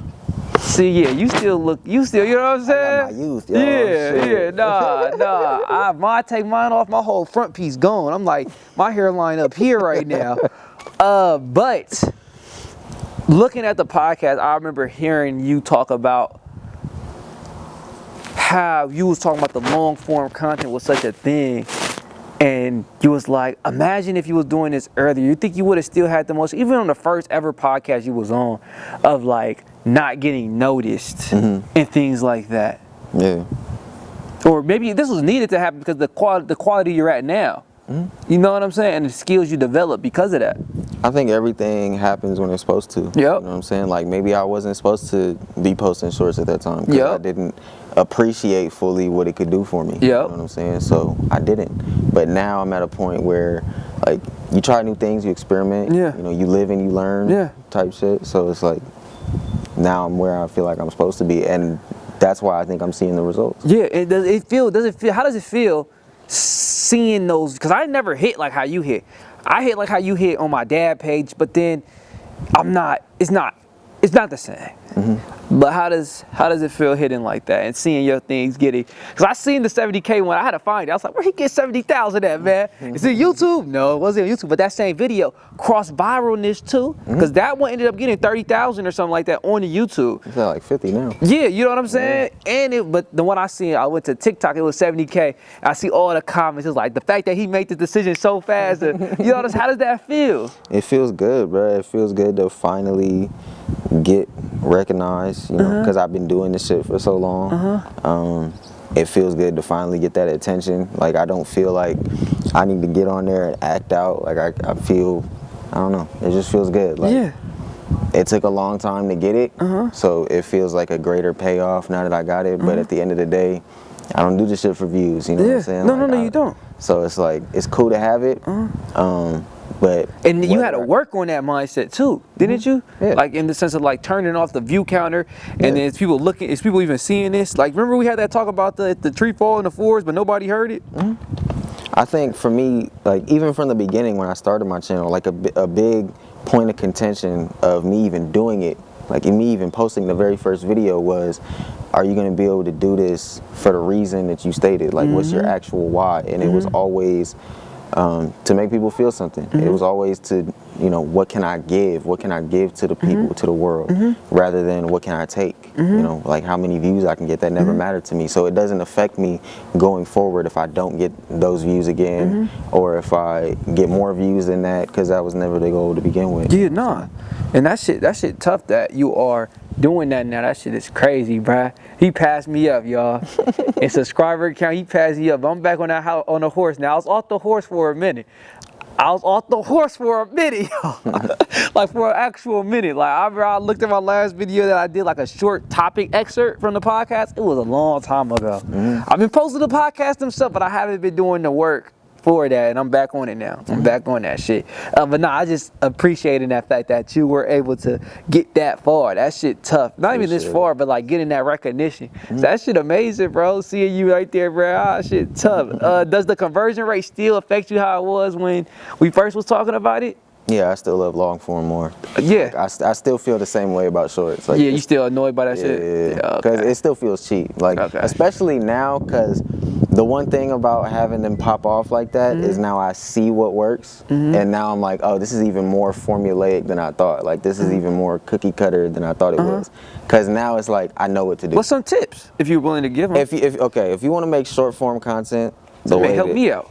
The way that I figured out how to do it, like my method, is you got to start with a payoff. You got to start with a high point.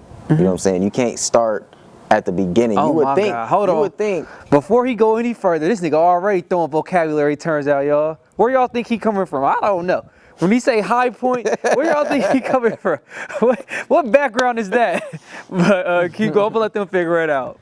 But you know, like when you think, okay, storytelling goes, you start from the beginning, you get to the middle, and then you reach the climax and get to the end. With shorts, it's way different, because you got to realize people are scrolling. You know, it's very hard to catch their attention, and it's very hard to keep it. So with shorts, you know, with so much content being fed to them so often, you got to catch their attention immediately. You got to say something or do something that is going to make them want to stay. That first 5 seconds is everything. So if you got to put the most energetic or most controversial or most, like, whatever the climax is, put it at the beginning, right? And make sure you have enough content to carry it out, like, so it's a long enough clip, like try to get it to 15 seconds. I wouldn't recommend going over a minute if you're not getting paid. But at the end of the day, you want to capture their attention, and then you want to make sure that there's a payoff, that you're giving them enough value while they stick around, so that they don't swipe off and get bored and shit like that. And what's crazy is that's a whole different realm, bruh, because I came from the same thing, dramaticism, but I never had to do the climax and like that technique, because on my dad in the podcast, you know, the podcast not blowing up like my father's, but I guess he's just a magnetic human, I guess. But he doesn't really, we just talk about things and I just make crazy captions like on the screen, and he just go crazy. Never really know too much thought in the first 5 seconds. Like I tell him what to say and I formulate like that, but it's never too much. Your dad also has this thing where, cause I study what everybody's posting and stuff like that. Your dad has the intro to catch your attention. What's up, y'all? And then he goes in, he gets straight to the value. What can he give the to value. y'all? Like you had one short that you posted from somebody on here where he was talking about his pullout game was weak. Yeah. You should have started with that. Yeah. You know, no build up. Just start with that. Cause then somebody sees that when they scroll, they're like, what the fuck? And then they're enticed to stick around. So you got to start with the stuff that is eye catching or that catches somebody's ear, and then go from But there. even then, that won't hit for me at least. I don't know. It may have went to thousands. Who knows if I started with that? But it ended up hitting the normal 800. But you think if I started, I'm gonna try. I'm gonna do it. You know what I'm saying? It ain't a tip if you don't use it, right? So I'm gonna do that. I wonder though, cause why do we get so consistent 800s? I think that's just part of the algorithm. Like like TikTok specifically feeds your video to a certain number of people, right? Like you have this bubble, and it's like, okay, we're gonna test your video to everybody that's in this bubble, right? Everybody in this ecosystem, they get to watch your video. How these, like, okay, let's say they feed your video to 100 people, right? How these 100 people interact with your video determines if we feed your video to 1,000 people, right? To a bigger audience. So they just testing the waters right now. So if you get 100 views initially and they feed it to 100 people and those people are engaging and they're sticking around and they're watching and they're not just swiping away right away, TikTok's gonna be like, okay, this is probably a good video for this particular type of audience. Let's feed it to more people. So they're gonna feed it to 1,000 people. And if those 1,000 people aren't interacting as positively, it's gonna die down. Okay. You see what I'm saying? So like you'll realize it on TikTok, like they call it 200 view jail, where TikTok will feed your video to 200 people, you'll get 200 views in the first 10 minutes, and then your video dies. It never gets another view again. For me, I saw it in waves, right? Like the video that popped off, it was like, it started out, you know, getting 200, and then I closed the app, I came back, it had 1,000. I was like, okay, like that was the first indicator that this is probably gonna be a good video because of that jump. Yeah, that and then it was at jump's 1,000. It stuck at 1,000 for a minute, and I was like, okay, it's probably gonna die at 1,000. And then I came back and it jumped again. So what that meant is each time it fed my video to a new group, those people were interacting positively, and then TikTok analyzed that and said, okay, we can feed it to more people. Because their goal, and YouTube's goal, this is for YouTube and TikTok, their goal is to just feed the best content to people at all times, right? And if people aren't interacting positively with your shit, they're gonna turn it off. And they're gonna be like, okay, this ain't a good video, don't push it out. And all of like those indicators come from how your video performs in the beginning, when it very first starts pushing the video out. So that's why that type of stuff matters. I'm gonna try it out. I'm gonna take it to heed. I got a video to post. I was supposed to post it before, but the podcast sidetracked me. I'm gonna post it right after the podcast, and I'm gonna figure out where the climax is, push it to the front, and hopefully I got enough content to keep it going for a cool amount of time, because it seems like my climax is be in the middle. But that's the thing though, is we're so used to like the storytelling method, that's why I brought it up, is you gotta build into it. Yeah. Like the video that I had that did the most numbers started out with a girl screaming and getting bit. I was playing The Walking Dead, right? And she gets bit. How far are you on that? I'm not far at all. I barely started this. I'm like on episode 3. I got hella more videos to do. Yeah, I was like, when was the last time you uploaded that? Cause I see you just did a Red Dead today. It's like a week at this point. Yeah, so I ain't seen them in a minute. But I got hella videos for that to do. That's gonna be a long series. Okay. That's gonna be at least like 50 videos. Okay. But that video, like 50 videos. Yeah. How many is Red Dead? like 20. But I still got more to do. I still got. I thought you about to be in. I was watching the latest one. He was fighting that nigga Dutch or something. That ain't the ending? Red Dead is long. Nah, because they got it split up into chapters, and then after Arthur's story, like I got one more video. That's the finale to Arthur's story. So you're gonna do it? And then they have the epilogue. So you're gonna do the epilogue? Yeah. Okay. I'm gonna give it some time to digest what happened, because that shit tragic. If you ain't seen the ending to Red Dead, that shit tragic. But yeah. So when it blows up like that, and you getting all them ticks, you said you muted your phone, and you said after that you said I couldn't sleep because of the notifications or because you were so juiced? Because I remember when I had my first, I was juiced. Did you get juiced, or you was just like, this is... I was happy. I mean, at a certain point, like when it initially started popping off, I was excited because I was like, oh man, it's like I'm actually getting the views. Like, damn, this is crazy. But after a minute, it was like, okay, we here with it. Cool. Now we got to move on to the next one. You know what I'm saying? Like, that's just how my mind works. But like, I couldn't sleep because the notifications kept blowing up my phone. Like, I just kept hearing the buzz nonstop. And I was like, bruh, no, that's how, shit, like, I appreciate y'all, but shut the fuck up. You know what I'm saying? No, that's how my dad's is. He got his notifications off on everything. Everything. But then it was fucking me up because I wasn't answering my phone. I wasn't replying to texts. That's why I didn't answer your text earlier. I was like, oh shit, like, yeah, my shit muted. Oh yeah, why you just knew the TikTok notifications? I muted my whole phone, bro. Oh yeah, Yeah, I never turned the TikTok notifications on. I be having my shit on Do Not Disturb. Oh yeah, nah, you a D&D diva? I ain't one of them. I'm Drake with it. Yeah, nah, I ain't one of them. Why? Because everybody, I don't know, people just call me and I don't really, people don't call me. Or if they do, it be like, I don't be mad to answer or tripping. People call you a lot? Yeah, man. They do? Yes, bro. I be in the middle of shit and I be looking at my phone like, damn, bro. Oh, damn. Yeah. Damn, that's crazy. Nah, I don't get called a lot like that. People be calling me, asking me for shit. I be like, what do y'all want now, bro? That's what I dislike. Hell no. Hell I hate when people only hit me up because they like want something or they need some information. I get straight to it. I get straight to it. I be like, what you want? What you want? Yeah, I already know. Don't call me and be like, how's your day? Yeah, nah, I already know. Like, what you want? Like, you called me for something. Yeah. Like, it's like if we say hi, it's like, what you want? I can hear it in your voice. Yeah, you know. I be answering my phone like CJ from San Andreas. I be like, speak. Like, what do you want, bro? Nah. I don't even like that energy when it puts out, because I don't even do that at all. Like, every call I make, I hardly have anything I want for somebody. Like, I literally have nothing I want for somebody, like, at all. So every call I come, it never sends that. And when it was sending that was probably when I was first getting the streaming put up. That's when I feel like I feel so self-centered too, because it's like all about me. So I be trying to like swing it back and forth. I dislike doing that. Like, I need this, I need help.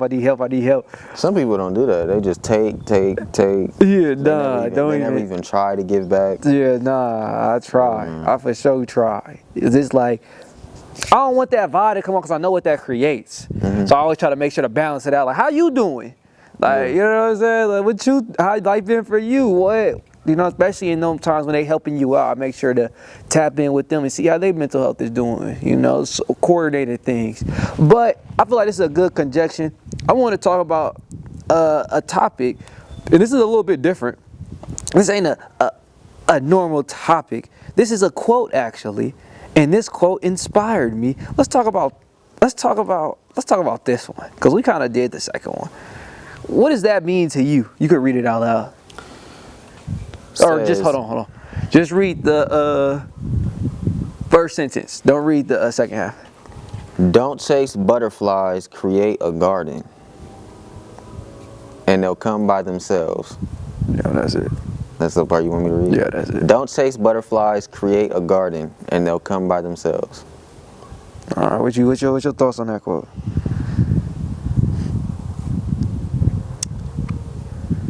Be yourself. Create something that you're proud to show off to the world. Be completely in your element. And the people that need to be around you, the good things that you want in your life will make their way to you. That's a great one. What? What? That was nice uniform. It's the first time we seen, in my knowledge, it's the first time you seen that? Yeah. Okay, it's the first time you seen that. That was great.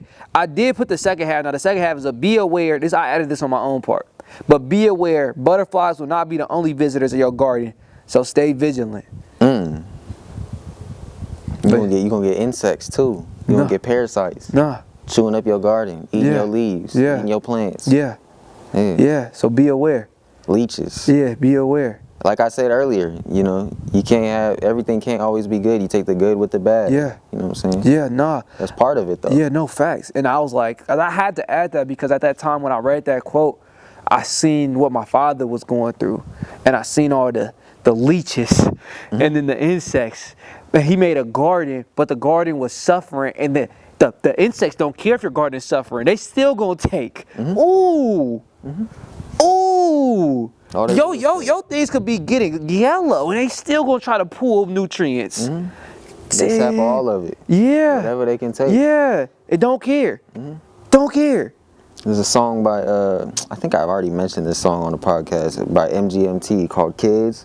They say, you know, they're basically talking about your parents or the, like the good things in your life. Like, take only what you need from me, but no more than that. You know what I'm saying? Like, take what you need, but don't take all of it. You know what I'm saying? Don't be selfish with it. Nah, that shit shocked me right there, because they don't, like. They don't have no limits. Yeah, they don't. You know what I'm saying? And if you could be struggling. If you don't cut those people out of your life early, they gonna keep trying to take. Yeah. And they're not gonna stop. Do you have experience with that? Yeah. Yeah. Of course. For Even real? now, bro. People like asking me for shit, asking me to, like, I don't know, just people in my life that only look at me as a guide or try to get information from me. Now I be telling motherfuckers, I'll be like, if you need something from me, Google it. You know what I'm saying? Because like, people ask me shit all the time, and I just Google it. You know what I'm saying? Like, if they ask me for some information. But it's like people try to take your energy. Like, I don't even like talking about girls in general, but there was this girl I was dealing with who would only come around when she needed like positive reinforcement, positive energy. And then she would get that from me and then go off into the world and leave me behind. You know what I'm saying? People do that, bro. They only take, like, people come around you asking for money. People come around you asking for shit without ever giving shit. And they don't care about you. They don't check on you. They don't call you. They just come around and say, what can I get from you? Yeah. It could be the closest ones doing that to you too. It be family. Yeah. It is literally family that be doing that shit. That shit lame. Blood. That shit lame. Yeah. That shit lame. I remember at a time it had me questioning the whole notion of family. I was like, bruh, I'm rejecting all of that. I remember that time. I was like, when my grandma died. I went through a shift when my grandma died. A good one too, because I got the podcast now. I went through a whole shift. I was questioning that whole notion because of what you saying right there. Like, man, what is this? Y'all ain't nothing. Yeah. But they are, you know, there's bad people out there, but for the most part they are, you know, and come with some overstanding, will get you right. But yeah, no, seem like you got some experience with it too, and I ain't got too much with that. More so, like, ain't nobody ever came to me for some positive reinforcement and left. It don't even start as like sometimes it doesn't even start as them leeching on purpose. It can just start as you helping somebody. Nah, facts. That's why I make sure. Or not knowing how to say no. What? I make sure to get it back. I went to visit my friend recently to see how he doing, but I couldn't see him, so I was chilling with his, you know what I'm saying, his sister, I guess you could say. And I was just, you know what I'm saying, being a great man, and but I was being a great man, and things I give come with attachments. So I was making sure to give and get what I felt like I was needed and things of that nature. So like if I did something for that woman or that person, you know what I'm saying, you gonna move like this too, or move like, I'm asking back, basically is what I'm saying. I'm asking back. I'm not just giving no more and stitch-lipped. I'm asking back. I learned that from my coworker. You know what I'm saying? I was always raised on the, especially when it came to women, I was always raised on the white knight. I take care of everything when you with me. You just gotta sit there and look pretty. No, I don't do that. Me neither. I grew up on that though. I grew up on the thought like, just give them gifts, it's gonna shut them up. That don't work. Tricking off. Yeah, that when they mad, just get them a gift and it should leave it as that. No, you set bad habits with that. Or if they a gold digger, they'll love that because they know as soon as they get mad, they're gonna get something nice in the mail or something handed it to them. So, but everything shifted when I moved to Oakland and I worked with this coworker.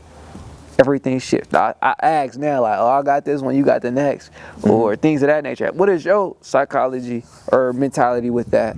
Just not even on women, just like giving to the world. I mean, if I trust you and we have a good relationship and I got it and you don't, I'm gonna take care of you and not expect nothing back. You know what I'm saying? But once you start to abuse that kindness, I pull back heavy and my guard goes up. And that goes with everybody. You know what I'm saying? Like, I got you. You got me. I trust you. You my dog. But as soon as you fuck up my trust, as soon as you start to abuse my kindness, take my kindness for weakness, I cut out. You know what I'm saying? And like, I've cut out people that were really close to me, family. How did you do that? Or because I had to do that too. How did you bridge that feeling of you're my dog? How this, you know? Or you just submitted like that was so like just tell me how. I don't know if I was go too deep into my imagination on how you did it. I think it has to do a lot with self-respect. Okay. Once you realize that people are trying to take advantage of you, it's like, are you gonna go for that? Are you gonna keep going for that? Okay. You know, how much is too much? You know? And once I start to get a whiff of you not necessarily appreciating me or our relationship, you're just trying to take advantage of me. Yeah. Like, I lose respect for you. Yeah. And it's really easy for me to cut you off at that point because you handed me the scissors. You know what I'm saying? No. How hard was it? How easy was it for you to notice that?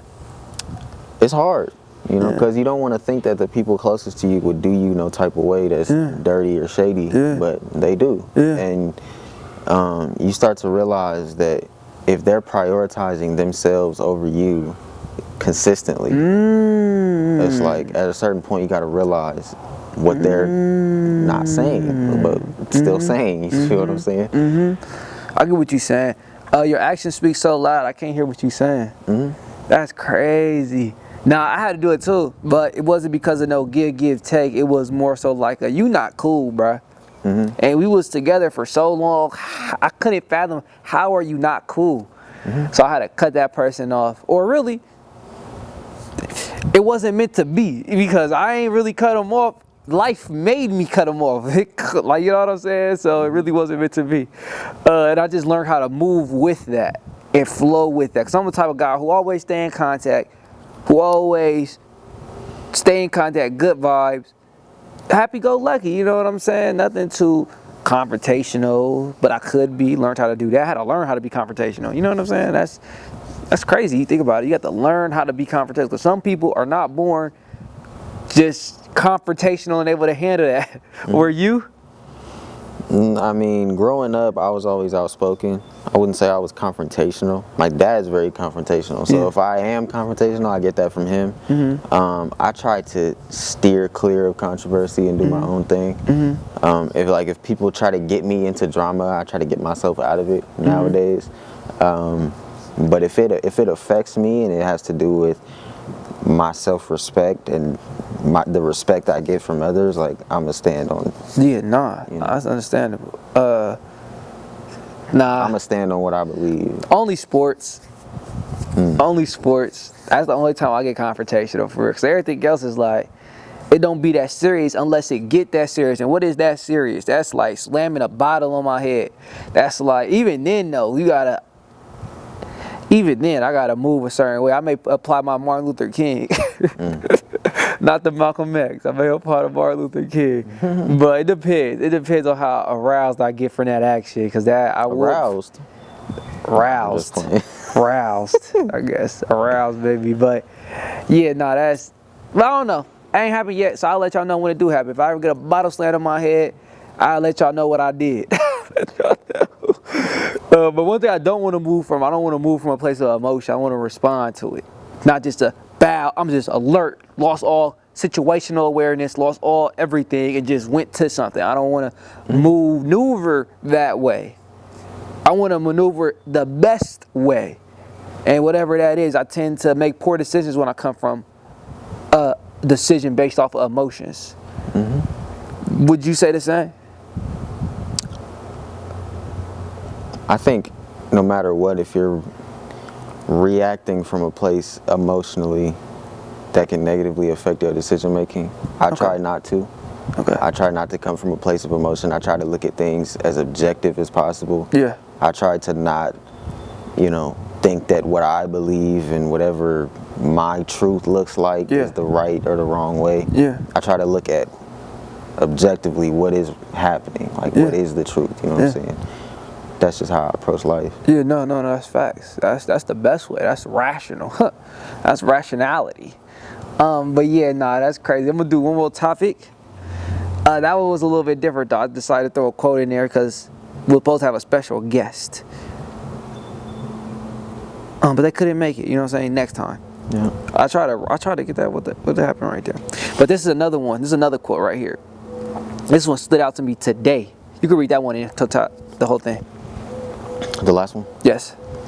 If you know the enemy and know yourself, you need not fear the result of 100 battles.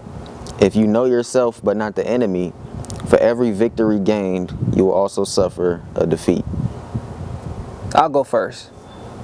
You went first on this interpretation of that. That one hit me hard this morning. I did my mental fortitude. I just read all my quotes. I got a huge list of quotes and I just read them. And I read that one today. And that was just, because I'm at like a plateau right now in everything. In the sense of like, everything has turned into a machine. And now it's time to let's upgrade that. Let's enhance it. Let's put some outcomes. Let's put some different outcomes on this machine. So that made me start thinking from the eyes of my opponent's lens. And not every opponent is the same. For the business I run, the opponent is getting people to buy. From the stream, the opponent is getting people to come in and rock with me. The opponent with the podcast is getting people to watch this and get people to see it. You know what I'm saying? To see it and then to watch it.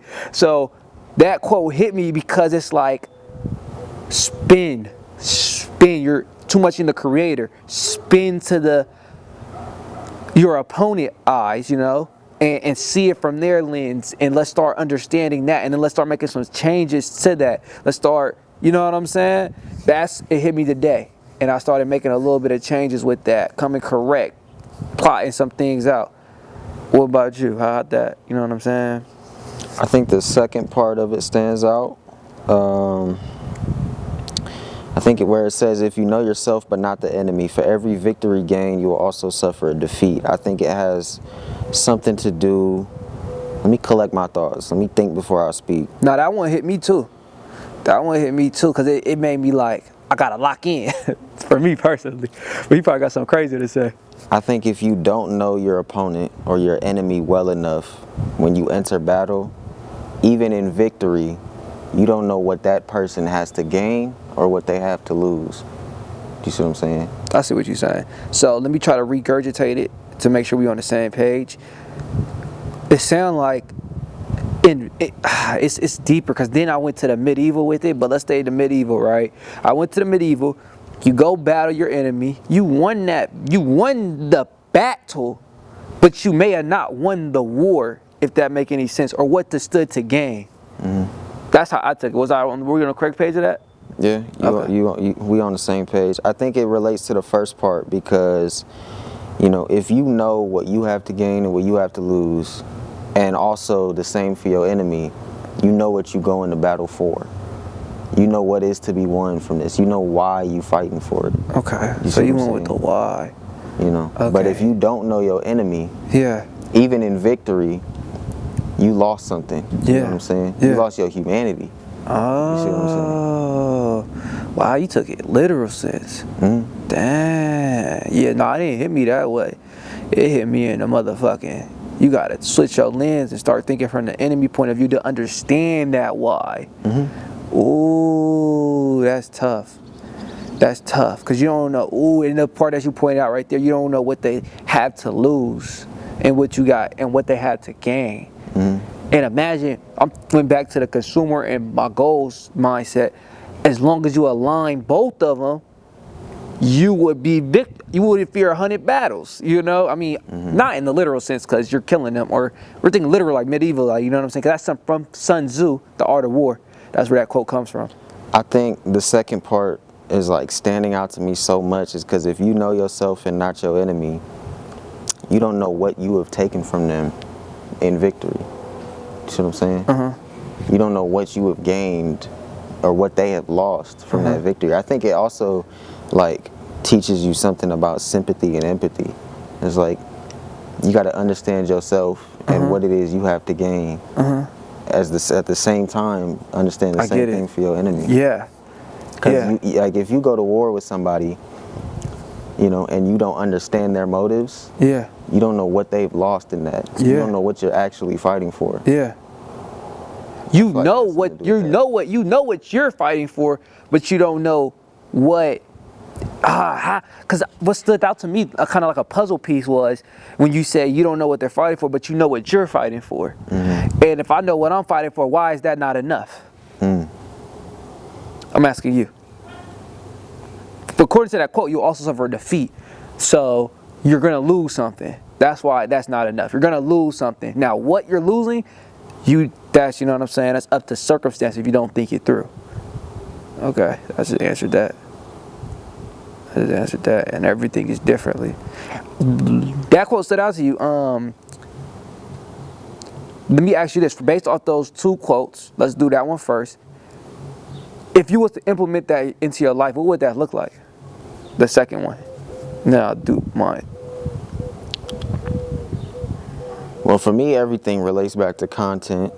So I feel like my opposition in that instance would be the people I'm competing with for an audience.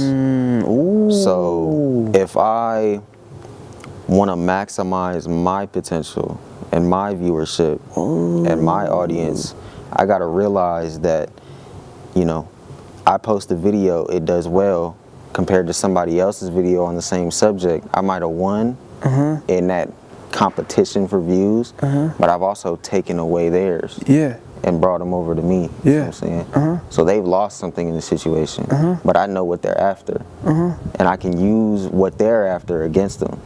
But if I don't know that, and if I don't know them well enough and their motives and what they want, I can't. I can't weaponize that. Do you know, just diving deep now, do you know any competitors like that's at your, because how would you even look at a competitor? What is there a scale, or you're all full blown right now? I mean, every gaming channel. Every channel period that covers a subject that I'm covering is what you would see competition as. Me, I don't compete with nobody, you know, besides myself. But if it was competition, it'd be like, I posted this video about this topic, this person posted the same one at the same time. Who's gonna climb faster? You know, that would be your competition. You know, and like YouTube will show you who your competition is. They'll show you, like, you post podcasts. So if you go through your For You page on YouTube, you'll see a bunch of other people that are starting podcasts. What's crazy is I fucked my whole matrix up because I used that account for my streaming account. Now it's flooded with music. So I don't even get that no more. But probably if I was only doing that and not using that as a actual feed. I don't know, it's tough because I might be taking the quote too literally, you know. No, it's your interpretation. I'm trying to think about it. Like, there's something more here. I just can't find it. I've been trying to find it. I have to think about it. Well, shit, I'm gonna give my interpretation of it. Were you done? Yeah. All right. My interpretation was different. I didn't really come from a competition standpoint. I went more so in the lens of what was the competition to me achieving my goals.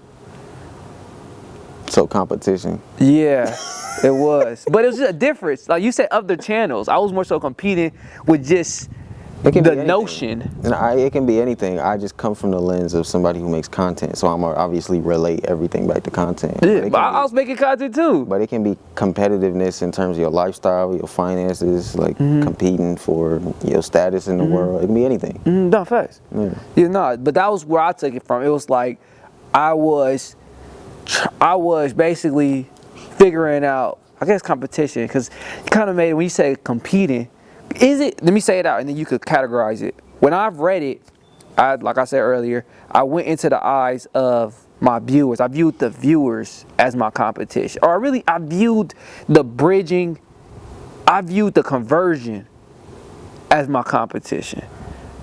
Like, how can I convert them? And when I understood what they want and understand them, and you know what I'm saying, then that enemy of that conversion, the conversion battle, I would not fear that. If that make any sense. How would you categorize that? I mean, I wouldn't call my audience the enemy and my opposition. That's just knowing what your audience want and what their motives are. Yeah. For consuming your content. Yeah. Like what are they actually trying to get? It's more than just. But that's what that did to me. Yeah. That's it. I mean, if it frames your lens in such a way that now you can think about what it is that, like, where other people are coming from, I think that's what the quote more so has to do with. Yeah, that's what it did to me. That's what it did to me. Like, I'm not seeing my audience as a literal enemy. I'm more so, I can't say that I am seeing it. I ain't really had a word to explain. My audience is the enemy. I hate all of y'all. No, yeah, nah, like literally right now. Like, that's literally how I was doing it. I was playing myself. It was me against them, and I was trying to understand them so I could beat them. The audience was my enemy. I guess I'm a mass manipulator. Did you ever discover what you wanted about that? No, I'm gonna have to think about that one. Well, we're gonna do the first one too. Did I start off? I started off. So you can read it again. Or do we need to read it again? One? The Don't Chase Butterflies. We already read it. Yeah, I was just saying to refresh it on the head. Oh, yeah. But what is I'll read it again for y'all. Don't chase butterflies, create a garden, and they'll come by themselves. But be aware, butterflies will not be the only visitors of your garden, so stay vigilant. What did we do? What was the question I asked for the first one? To start off your interpretation of it? Or no, how are you going to apply that quote to your life? That's what I was wondering. I mean, I apply it all the time. Okay, how? You know what I'm saying? Like, with what I feel like I'm building, chasing my vision, my goals. That's me building my garden, my belief system, the way I feel about myself, my personal sanctuary, what I got going on up here. You know, my life in general. That's my garden. Okay. You know, you live your life, you try to bring the most positive shit to your life. Okay. That's your garden. Yeah. And the people that need to be in your life, that need to be there, they're gonna show up. Yeah. You don't have to go chasing butterflies. They're gonna come. Yeah. Right? They're gonna appreciate you. Yeah. They're gonna appreciate your life. Yeah. What you have going on. Yeah. You know? But also being aware that you're gonna attract people on the opposite side of that spectrum that don't have your best interest. Yeah. And they're gonna be there. And they're already there. Yeah. You know what I'm saying? And you gotta weed them out. Yeah, no facts. Yeah. No, that's dope. He said he already using that quote, y'all. I got that quote from the Secrets to Success podcast, another promo, I guess. But it's really just Eric Thomas. I attribute a lot of it to him. But when I read that quote, it hit me because of my father. But how am I applying that quote now? It's reminding myself to not chase, to create something. Because I will chase.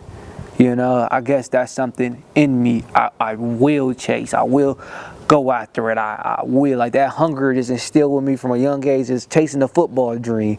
So I will chase instead of cultivate. So I had to reframe myself and believe in myself that I am making a garden and I am attracting, and always move with the thought of attract, not chase. That's what the quote does to me. So for me, it serves as a reminder. You know, it serves as a reminder to stay put, bro. Create. You know what I'm saying? Focus on attracting. You know what I'm saying? And they gonna come. Don't go overly chase. That's where it stems from for me. That's crazy.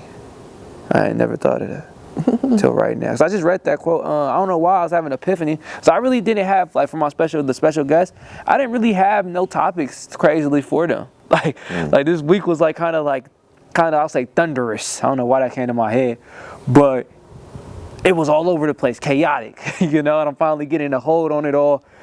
So I didn't really have no quotes. I had no topics like that. I was just gonna go in here, do my best, and throw them quotes right. But when he kind of said he wasn't coming, I was like, oh, okay. I'm really you know what I'm saying, just let this ride out. Because I know how I could be with us two together. But how'd you feel about today's podcast? I'm going to wrap it up right there. It was cool, bro. We covered a lot of shit. I feel like our dynamic, we just carry on conversations. I don't even feel like we need to break up the topics. Like, oh, this is the next topic. We just carry on. No. And it's real sweet. It's real sweet. That's tough. You got any theme of this podcast? You find out the theme? That was pretty significant. Let me try too. The theme of this podcast was, what do we talk about consistently? We talked about consistently. I think being in your element. Yeah. Especially the first half. Even the ending with the garden. I feel like that tied everything together. And even the other quote too, where it's like, know yourself. And moving, know yourself, but then also, the thing that make me think, know yourself, but then also, because then I think my enemy, because remember when I say how they feel about how I feel about myself needs to be removed. I can't remove that, so they're opposition. So then I'm gonna suffer for defeat. So then that makes me think of that too, though. Like, apply that quote to that part of my life too. Like, I'll take the time out and to see and like try to understand it and things of that nature and move with understanding instead of just kind of, because I would just say fuck it. I'm quick to just say fuck it and start doing shit. Like, I'm super quick. Like, I'm super quick to say fuck it and start wilding out, being myself, even overly being myself to the point where I'm not even hearing them. Like, you know what I'm saying? Like, I don't even want to know what you're saying to me. Like, get away from me. But that quote makes me want to understand that dynamic, because in that situation, they are my enemy. So that's tough. I just thought about that right there, you know, because maybe I don't need to just go balls to the wall and say fuck it. And take time out to understand just understand them, understand them and things of that nature. But also understand yourself too. Yeah. Because you can always learn more about yourself. No, facts. Yeah. Like we talked about earlier in the podcast, ego. Yeah. And your ability to continually learn and to grow and to move forward. You know what I'm saying? That involves you and you doing the work. You know what I mean? True. Not true. Just continue to grow, man. Yeah, no. Go forward. Don't get stuck in the same spot, in the same mental space. No, facts. That's why I was always, bruh, they used to be like, bruh, every time I talk to you like a different person, you don't ever just stay with the same thoughts. I was like, I read a lot of books. I read a lot of nonfiction. So it's a lot of information that is changing my paradigm. Also, books. I'm reading again. Yeah. Reading again, yes. Man said again. Yes, yes. I had to say again because I had to take a break. It felt like every time I looked at a book, my eyes would reject it. So I started listening to audiobooks. I never stopped not learning, but I started listening to audiobooks. But I just have a thing for reading, and I just love it. And right now I'm reading a book called How We Gather, the Why People Gather, something like that. But I recommend y'all to read that shit. That shit tough. Especially if you like a people person like me. That shit tough. Because then it refactored my streams. It's going to, at least. I got to sit down and think about the part I'm at. But that book fire, y'all. It's like talking about making sure that evolving. Why you meet. Because they point out right here about the evolving. Baby showers. For certain couples, like firstborn baby showers, like their first kid, why isn't the baby shower more so fitted to teach the parents, how to raise a child? It's more so fitted towards the celebration and just throwing a party and things like that. And that was very wide to that specific person. But she was like, I needed it for this, but routinely it's for that.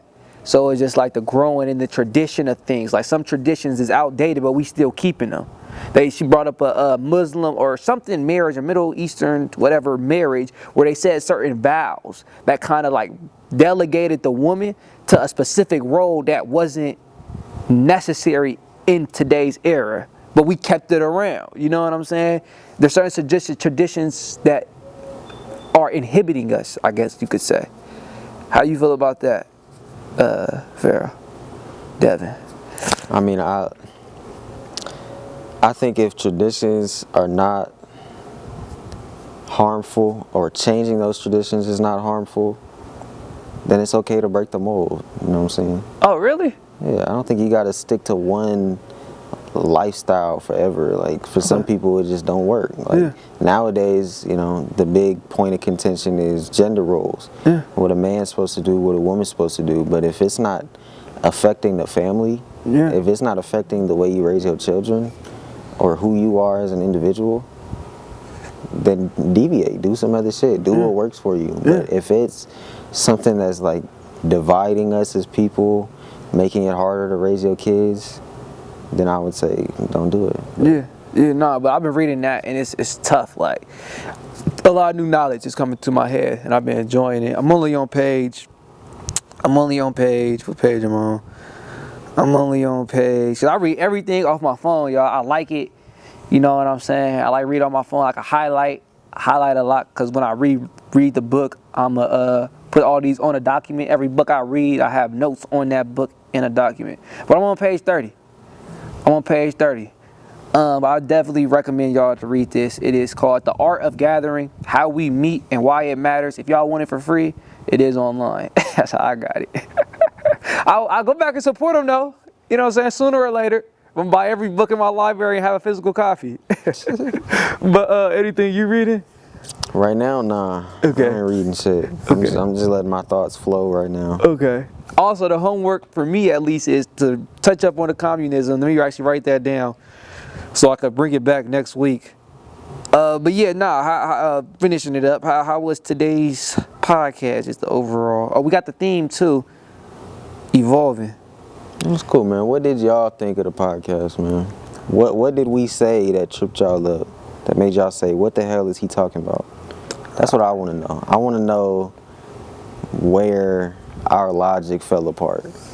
I want to read about that. Also, before we leave, I want to switch something up. But like and subscribe. I'll catch y'all next time, next week. Peace out.